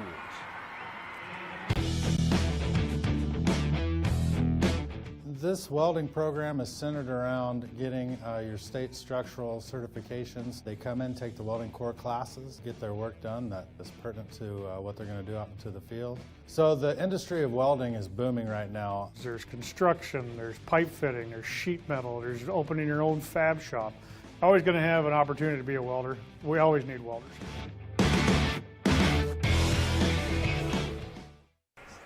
And welcome back to Husky Stadium. Brett Bryant, Keith Clark, Jacob Dickinson here with you. Tumwater back on the board. We're going back and forth, guys. Touchdown. I mean, yeah, we're putting some points up here. I don't know. This is a 2-point game now as far as 2 touchdown game. Yeah, 2-possession game. Yeah, 2 possessions. And Tumwater, though, just has not been able to stop this Anacortes offense at all. Like I said, they've only had 1 time that they've stopped them.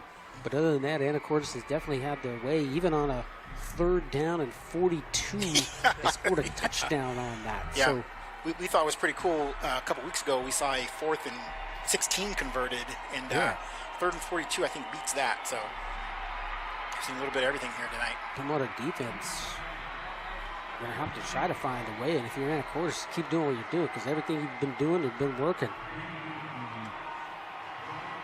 Yeah, we talked about halftime. No quit in this Tumwater team or this Anacortes team.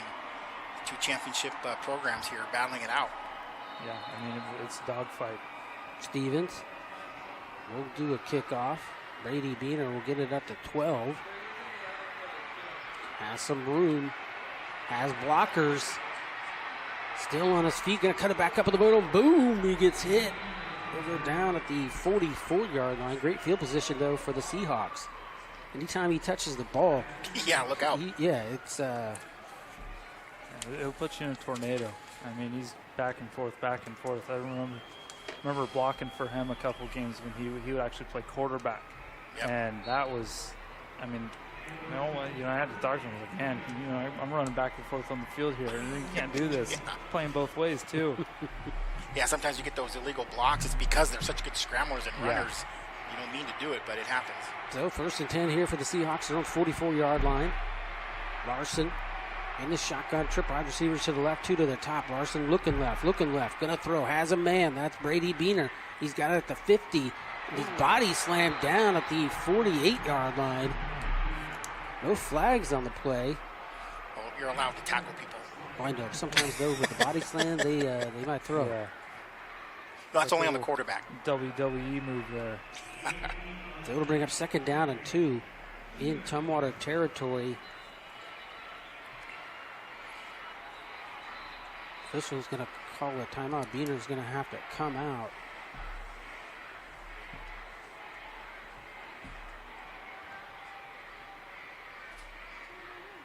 Luca Moore comes in. I think he had the wind knocked out of him. Either equipment thing or bleeding or something possibly as well. Yeah. He just threw his helmet down on the ground, so he's not happy about something. So 2nd and 2. Larson in the shotgun trip. Wide receivers down here to the left, 2 to the top. Claps his hands, going to throw quickly. Has a man wide open. Nice spin move there by Landon Schaefer. They'll pick up the 1st down and more to the Tumwater 39-yard line. Yeah, I mean, this in two possession game. I mean, Tumwater gets its stop and maybe a turnover, and this is their game. They can turn the ship around real quick. But I mean, this Seahawks, the receivers just able to find those gaps and sit down, and it's not the most flashy thing on the world, but it gets you your yardage. Yeah, Tumwater defense just no answer for this high-flying Anacortes offense. Brock Beener will come back in. He'll get the handoff. Breaks a couple of tackles, still on his feet. Wall will take him down, along with Boone. He'll get the 1st down and a little more down to the Tumwater 28-yard line. Got Beener coming up on 100 yards rushing. Most of that here in the second half. He's at 92 rushing yards with 16 attempts. Again, great balance of run and pass the second half for the Seahawks. So go trips right, 2 down here to the left for the Seahawks. Larson looking left. Now he's being blitzed. Going to throw one up in the air. Finds his receiver. Nice, great move there. Still on his feet. Going east to west, west to east. Being pushed now by a lineman to the 19-yard line. Close to another 1st down. What a great play there by Landon Schaefer. I mean, but how do you make that pass? Yeah. You got a D lineman hanging off you. You're spinning around. You throw it to where your guy's supposed to be, and he did all that for a couple extra yards, but still. I hate to sound like a broken record, but that was on my notes. It's like he's been doing that all year. And my thought was like, how sustainable is that? And it's just part of his game. Had him in his grasp, the quarterback Larson, and then Schaefer just doing his thing. So 2nd down and 1. Larson in the shotgun. Has Beener. Nice move to the inside, and he's going to score once again. Palms up in the end zone. Brady Beener. There's the flag. That's what I thought. Yeah. Great play, but you gotta win with some class too. And he did such a great job. I'm so impressed with knowing where his blockers are at. As soon as he catches the ball, he knows right where his blockers are. Yeah, I mean, just like you said, just go to the jungle, or how does that phrase go? Just finding that green grass, and it helps when you can go from 100 miles an hour to 0 in a couple inches. Right. Dead ball. Unsportsmanlike conduct. Yeah, there's so that will be tacked on to the kickoff, right? Bergamot once again in here to kick the extra point.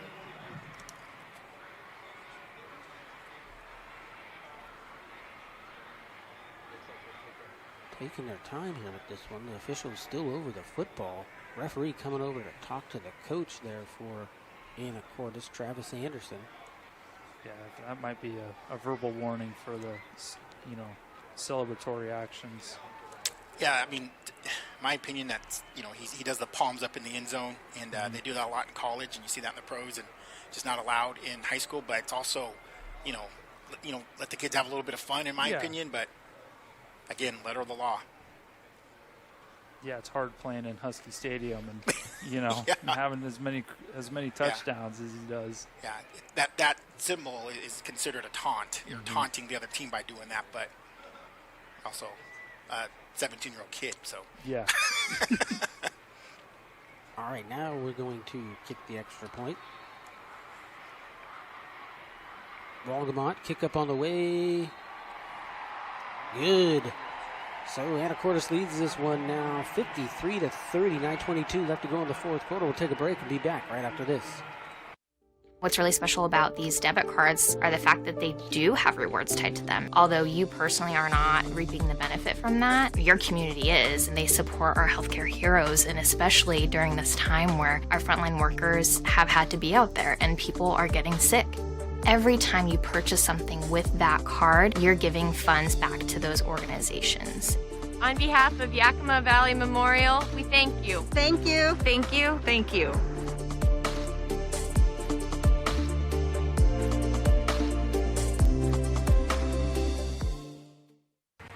Welcome back to this WIAA production.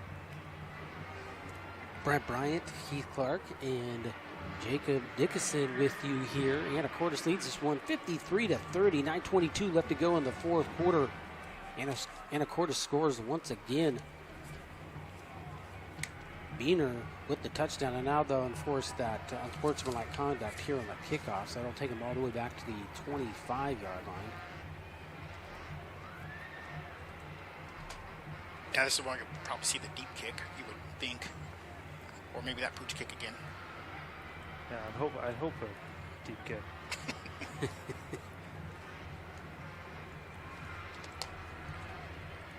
I don't know. They haven't done that one all game, actually. There's a deep kick. Yeah, he started his action, I think, before he blew the whistle, so I think they're going to do that over again. Seems like they're a little late on those whistles here tonight on the kicking game. Tyler Briscoe, the freshman, back deep. He brings the ball up and throws it to the referee.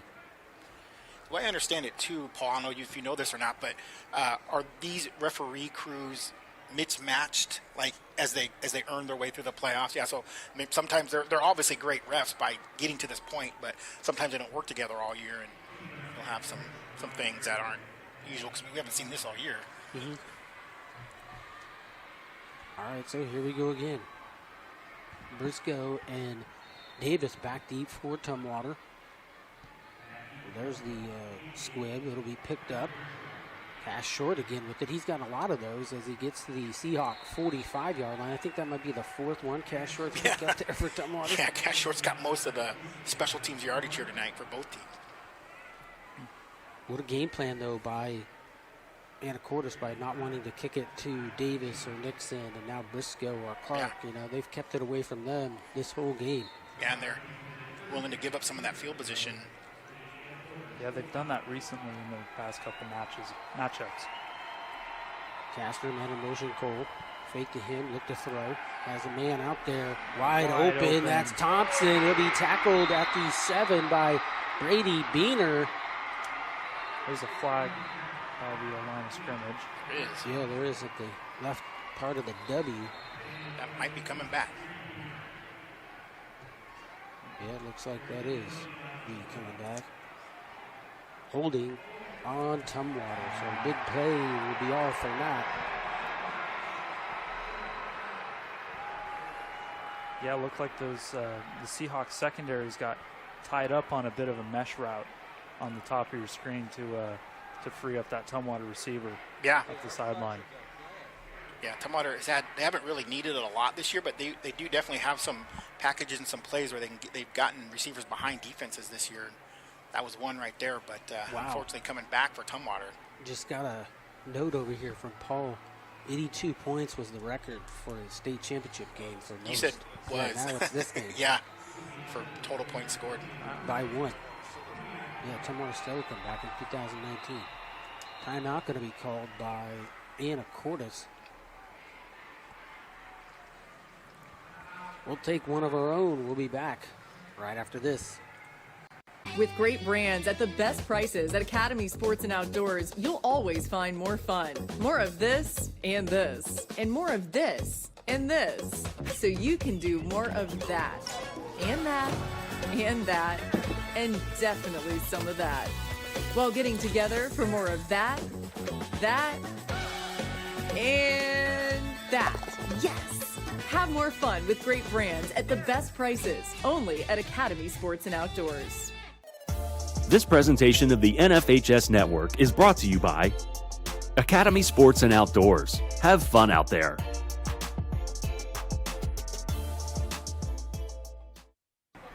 Welcome back to this WIA production, powered by Eli Sports and Vancouver Public Schools. Brent Bryan, Keith Clark, and Jacob Dickinson here with you. Tumwater got that holding call. They'll be now 1st and 20. They're on 45-yard line. Castner in the shotgun. Fake pump. Now he's being put under pressure. Going to roll out to his right. Finds Wall. Great defense, though, by Anacortes, number 11 and 32. All over it. That's Barton and Beamer on the tackle. We're going to lose a couple of yards. It'll be 2nd down. Yeah, you saw Dickinson coming off the edge there and jumping, fell for that pump fake, but, the Seahawks secondaries just jumped down hard on that. Yeah, I mean, their secondary coverage has been so good. Joe 2nd down. Castner being chased. Going to go out of bounds. That'll bring up 3rd down. He's going to lose another yard back to the 41-yard line. So now it's going to be 3rd and forever. Just the constant pressure 23. on Castner. The second half, they've done a little bit better job of getting him some time. And on that throw that got called back, they did a pretty good job. And maybe the hold is why. But a good job of giving him some more time. But these last couple plays, not so much. You'll say 3rd and 24. Back at the Tumwater 41-yard line. Castner in the shotgun. Clark to his right. 2 receivers right, 2 to the left. Castner has some time. Just going to throw it out here. Incomplete. It'll be 4th down and 24 now for Tumwater.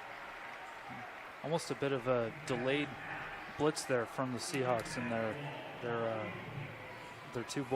two linemen up front. Yeah. You're getting to a point, with 8:25 left in this ball game where you're a little bit one-dimensional, and so you can do a little bit different things on defense, and you kind of know what Tumwater has to do in these situations, and makes it a lot tougher on an offense, but a lot easier as a play caller for defense. Castner looking to throw. Flag comes flying in. Backwards pitch. Yeah, they're going to be short of the 1st down. Is that hook and ladder by Tumwater. Yeah, the old hook and ladder trick play there. But again, great pickup by Tumwater, but just such disciplined defense by Anacortes to stop that short of the 1st down. Penalty's going to be on Tumwater. They're going to decline it.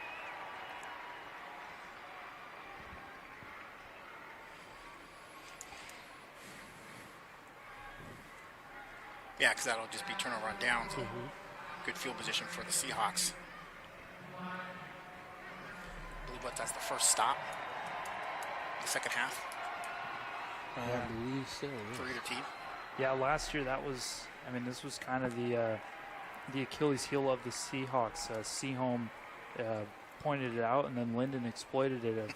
Normally a run-heavy team like this is able to just eat up the clock. Yeah. And Anacortes scores so quickly that their defense is just out on the field the entire time, and that run-heavy offense just beats the snot out of them for all 4 quarters. It's like a college comparison to Stanford against Oregon. Yeah. Larson, man in motion. Brady Beaner gonna hand it off. That's Brock with it. We'll get it to the 46-yard line. A pickup of 4 or 3. Just a workhorse there, Brock Beaner is. Does a little bit of everything, and even on special teams, he's had quite the game here tonight. Yeah, 17 carries for 95 yards. And a lot of that, most of that in the second half here.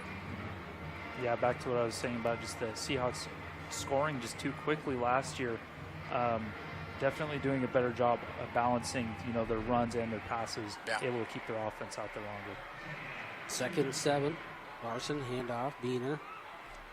Nice run up the middle, close to a first down into Tumwater territory to the 48-yard line. Ought to pick up a 4 there, puts him at 99 yards. I can't quite give him the 100 yet. I really wanted to right there, but just short of the 100 yards. So 18 carries, 99 yards, and with still 7 minutes to go. 3rd down and 1 now here for the Seahawks, going under 7 minutes here in the game. Larson, shotgun to, I should say 3 receivers to the top there. Beener, handoff. He'll get the first down and a little bit more. So he falls forward. There's the center mark. Just puts him over 100. Yeah, a bit of a pull action there from the linemen, but I mean, they got blown up pretty well by the Tumwater D line. But I mean, Beener's just able to fall forward and get those extra couple yards. So Larson in the shotgun again, this time Lang in the backfield. Beener behind Larson. Now Lang will motion out, fake the handoff, throw to Barton. Brady Bryant on the tackle along with Thompson for the T-Birds, but he picks up a good 4 or 5 yards there. That little extended handoff with that quick pass. Yeah.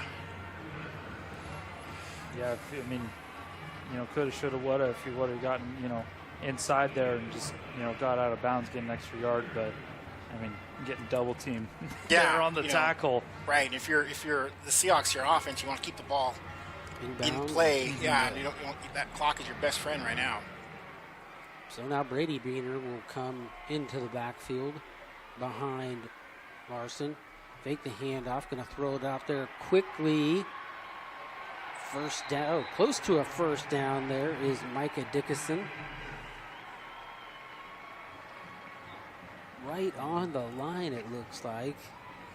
Yeah. They're going to say 3rd down and about a foot. Yeah, he tried to get that extension there, but I think he was down before he could get the ball out. Well, being 6'4", he could fall forward. Yeah, right. Pick up a couple.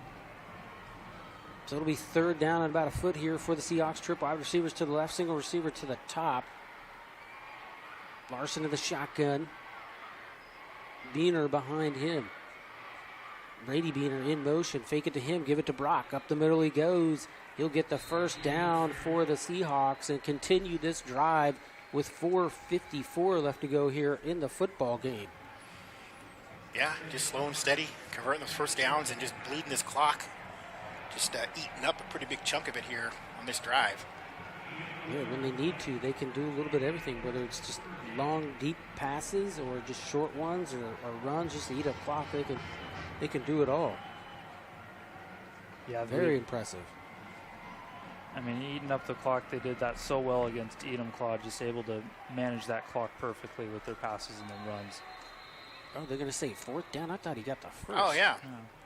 Yeah, I think they got to fix the errors. Yeah, okay. Get that digital thing working, huh? The down marker guy watching the game again.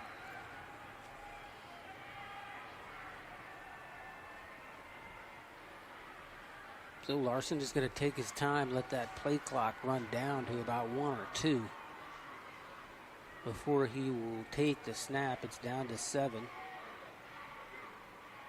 Beener to his left, put a man in motion. Handoff. That's Lang around the corner. He'll just go down. Smart by him not to go out of bounds. Yeah, again to their matchup against Enumclaw, the receivers just football IQ did such a good job of staying in bounds and not being selfish and try to get those extra 2 yards added to their stat line, but just go down, stay in bounds. And I mean, that's really hard to teach for at the high school level. I mean, you see it's even difficult for some of the college guys to pick up. Yeah, I'm going to tell you what, it's actually easier at the high school level. Those pros are the guys that want all the yardage. They got contracts and money on the line. But this Anacortes team, to your point, is very well coached. I would trip agree. Wide receivers to the right. They're going to pitch it out here to Brock Beener. 30, he'll slide down, just short of the first down. Staying in bounds again there. Clock down to 3:15 now. Anacortes that much closer to a state championship here in 2A. That plays worked pretty well all night there for the Seahawks. That little pitch out. He does that little shove push with the football. Yeah. I saw Tumwater scouting against that this week, and it's a little different when the live guys are running it in your face. So Larson once again in the shotgun. Brady Beaner in motion. They'll give it to Brock up the middle. He'll find his way for about 3 or 4 yards. Tackled there by Brady Larson. Boone in on that as well for the T-Birds. Yeah, just about that little two-hand push. I think that was either my sophomore or my junior year. We were out on the field trying that, and they were just running tests about a pitch or a two-hand push pass like in basketball, and the coaches determined that the two-hand push pass was quicker to get the ball to the runner. Analytics involved, yeah. Yeah. It's all about analytics these days. So 1st and 10 here for the Seahawks. Brady Beaner in motion. They'll give it to him around the right-hand side, looking for the corner. Flag comes flying in. He'll slide down to stay in bounds. I think that's going to get called back there. Yeah, holding.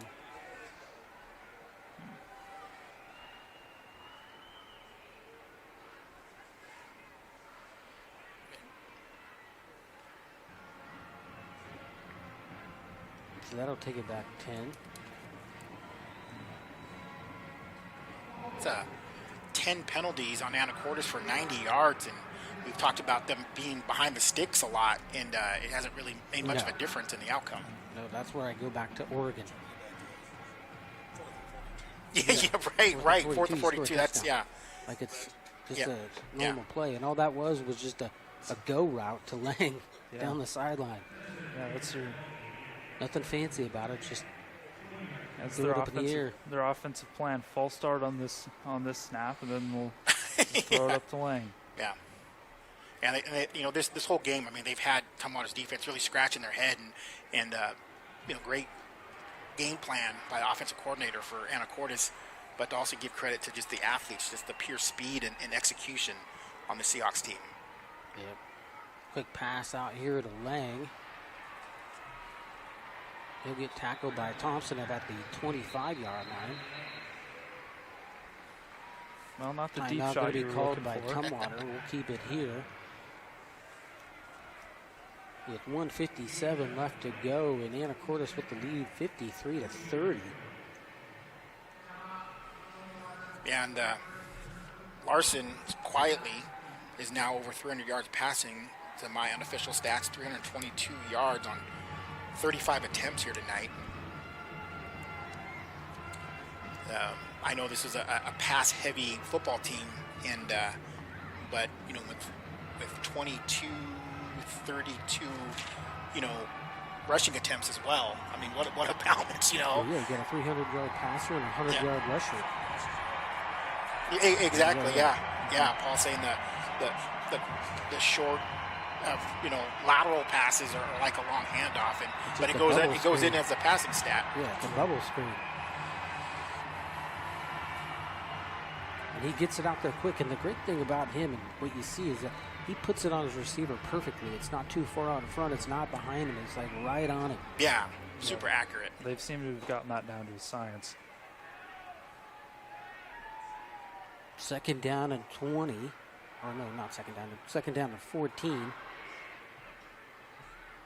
Beaner up the middle, has room. He will score once again. Brock Beaner putting the Seahawks up now, 59-30. I believe that's his 4th touchdown of the night. Yeah, these Seahawks crowd is getting fired up. Yeah, that's his.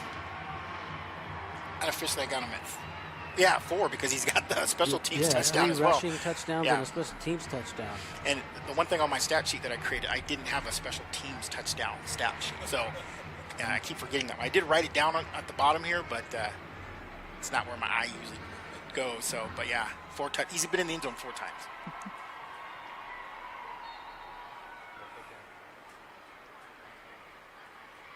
Seahawks to attempt the extra point. Up on the way is good. We'll keep it here. Anacortes leads this one 60-30. Like we were saying earlier, this is a record in a 2A state championship game for points. Previous one was with Tumwater against Steilacoom back in 2019 of 82, and now we're up to 90. Yeah, we're just making history today. I guess it kind of feels like a 2A basketball game, is what as far as the scoring goes. Or one being, yeah. You get a lot of these 60-30 type blowout basketball games in high school, not in football. You know, if someone would have told me that Anacortes was going to come in here and put 60 points on this Tumwater defense, who given up 9.5 points per game on average, you know, I would have said you're crazy. But I'm looking across the field and looking at that scoreboard, and that's reality here tonight. And what a performance by offensive power of the Seahawks. Like I said, they've only been stopped one time.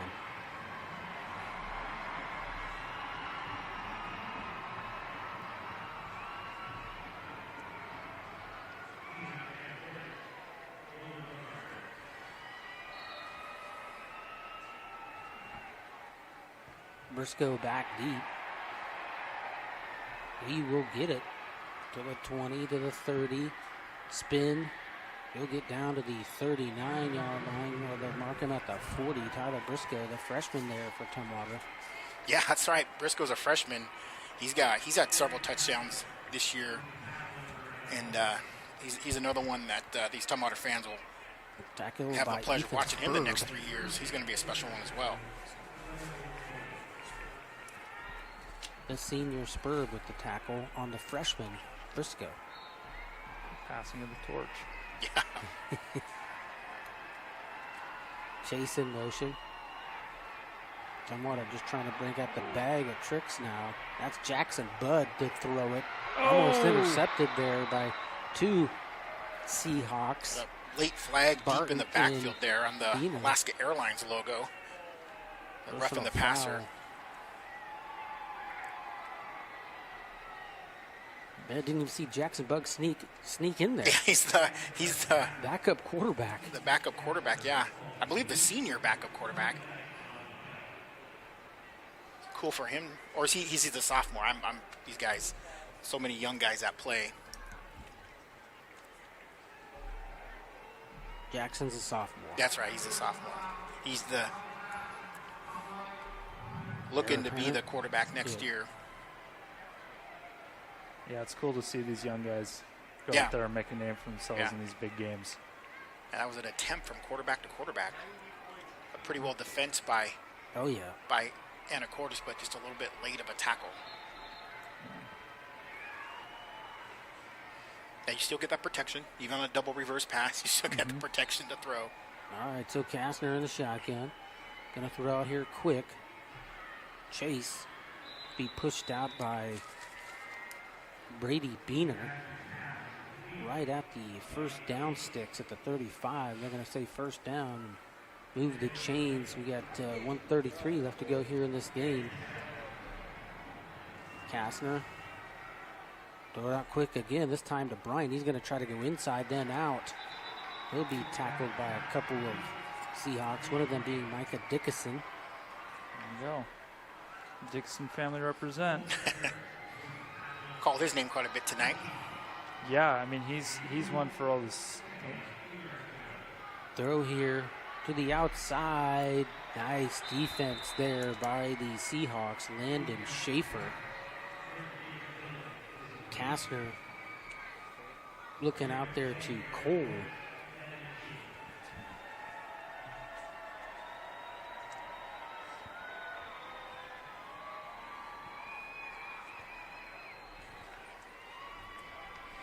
I'm trying to get some pride points here. The minute 10 left in the fourth.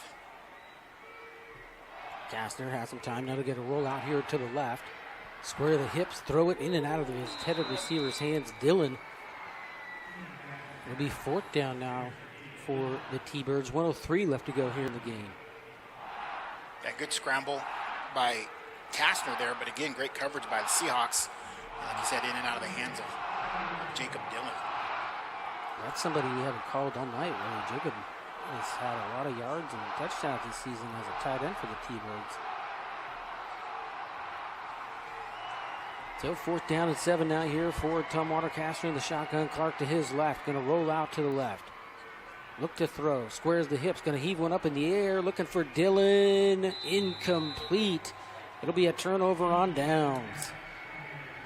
Again, Tumwater becoming one-dimensional with the pass, and you can just send all your guys back in coverage and do a good job of knowing what they're going to run.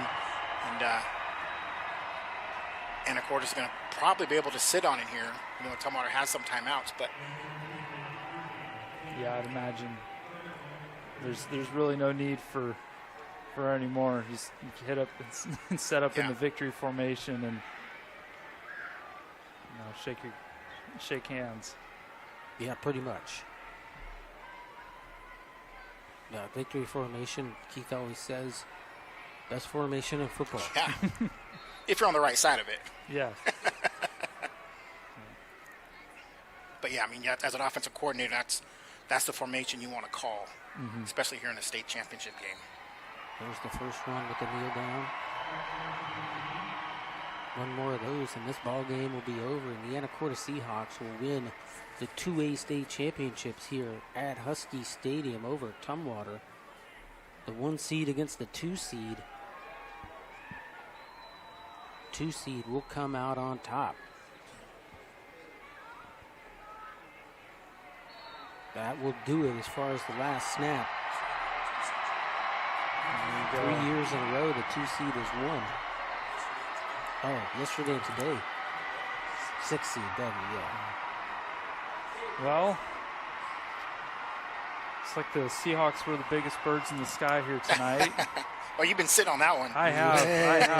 I was researching. It's like, man, are you guys Eagles or are you Hawks or are you Thunderbirds? Thunderbirds. So, all right, with that, we will take a break and bring you the post-game show sponsored by Alderson's Awards West Printwares.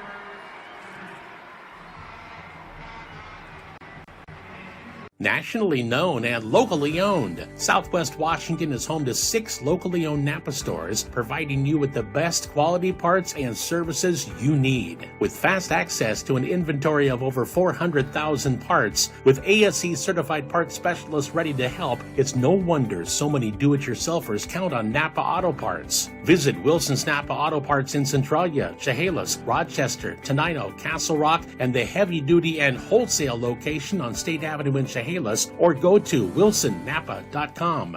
Spin Tees Screen Print and Graphics in Olympia gives you the very best printing and embroidery, perfect for teams, schools, companies, or special events. Get excellent quality, custom designs, quick turnaround, and low pricing. Count on Spin Tees for quality brands like Port Authority, Sport Tech, and District Threads. For easy ordering and results you'll love, go to spinteeprints.com or check them out on Facebook. With great brands at the best prices at Academy Sports and Outdoors, you'll always find more fun. More of this, and more of this, and this. So you can do more of that, and that, and that, and definitely some of that. While getting together for more of that, and that. Yes! Have more fun with great brands at the best prices, only at Academy Sports and Outdoors. This presentation of the NFHS Network is brought to you by Academy Sports and Outdoors. Have fun out there.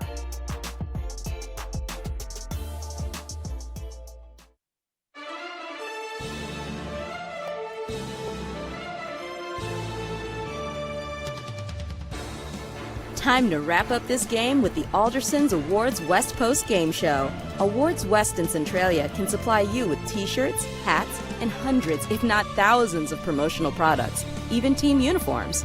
Before you buy, check in with locally owned Awards West printwares at aldersons.net. Now back to our ESN crew. It's time to wrap this broadcast up with the Alderson's Awards West postgame show. For trophies, awards, t-shirts, and so much more, go to aldersons.net for their full catalog. Well, Keith, Jacob, Tumwater came out, scored on their first possession, and missed their extra point, and Anacortes came back and went down the field, scored a touchdown. We thought we were going to have a barn burner. Yeah. And then next thing you know, Anacortes just started pulling away, and their defense really made the stops against the T-Birds. What are you thinking on this one, Keith? What happened? Obviously my son being on the Tumwater team, my heart's broken for the T-Birds, but I really do got to take my hat off to these Anacortes Seahawks. What a great game. What a great game plan. Just executed to perfection. And the second half was a little bit more how I thought this game would go. Score for score with a stop here and there. Tumwater that first half kind of let things get away from them a little bit. But, of course, on my side, I'm going to have some heartbreak. But I'm sure, if you're an Anacortes Seahawks fan out there, you're pretty happy to win your first state title and to be in this position. With 5 years ago, you didn't even have a varsity team. So it's an exciting thing, but also, mixed emotions for me. My son being a senior, and it's his last game. But I'm telling you, if you're going to lose your last game, why not do it in Husky Stadium to a really, really good football team? So that's my thoughts. Yeah, I mean, like you said, Keith, and like I've said, I mean, this is 5 years in the making right here, from not fielding a varsity team to 2A state champions. I mean, it doesn't get any better than that. Yeah. And these Seahawks have fought hard and earned every single inch that they have gained in this season. Yeah, agreed. I mean, they've taken care of business every week that they've played. And, in Tumwater tonight here running to the buzzsaw, the Seahawks. And, again, I can't say enough. Just hats off to the Anacortes Seahawks. And also, Tumwater, what a great season they had. They're going to be 13-1, playing that extra crossover game, and set a bunch of records this year, and, won their league again. Great season for Tumwater. And there's, several teams that would love to trade places with them right now, but unfortunately here you can only have one winner, and that's the Seahawks tonight. Yeah, that second half, guys, Anacortes scored 26, Tumwater 24. Yeah. And the first half, it was 34-6 at halftime. Yeah. So, that second half was close, but that first half is where Anacortes won this game. And they play 4 quarters in football, and so Anacortes won the 4, and deservingly right, and to put up 60 points on this tough Tumwater team is quite an accomplishment. Yeah, most definitely. All right, time to name our game MVP, and tonight's game is brought to you by Thornbach's Wellness Center in Chehalis, Centralia, and South Bend. Strong today, stronger tomorrow, strongest together at Thornbach's. Well, guys, who do you think did this? Who got this MVP? Well, I'll let Jacob do the honors there. I think it's Brock Beener, the Seahawks. Yeah, Brock Beener, 4 touchdowns, 3 on the ground, 1 special teams, 23 carries for 130 yards. So that spells MVP. He had as far as I'm himself concerned. one heck of a night. That kid is special. His brother is special as well. So great game by Brock Beener. He will be the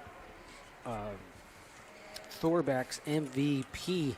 Well, that's going to put a wrap on this one. Again, our final score, Anacortes 60, Tumwater 30. We'll see you next time right here on Eli Sports. We're out. And the WIA production. We're out.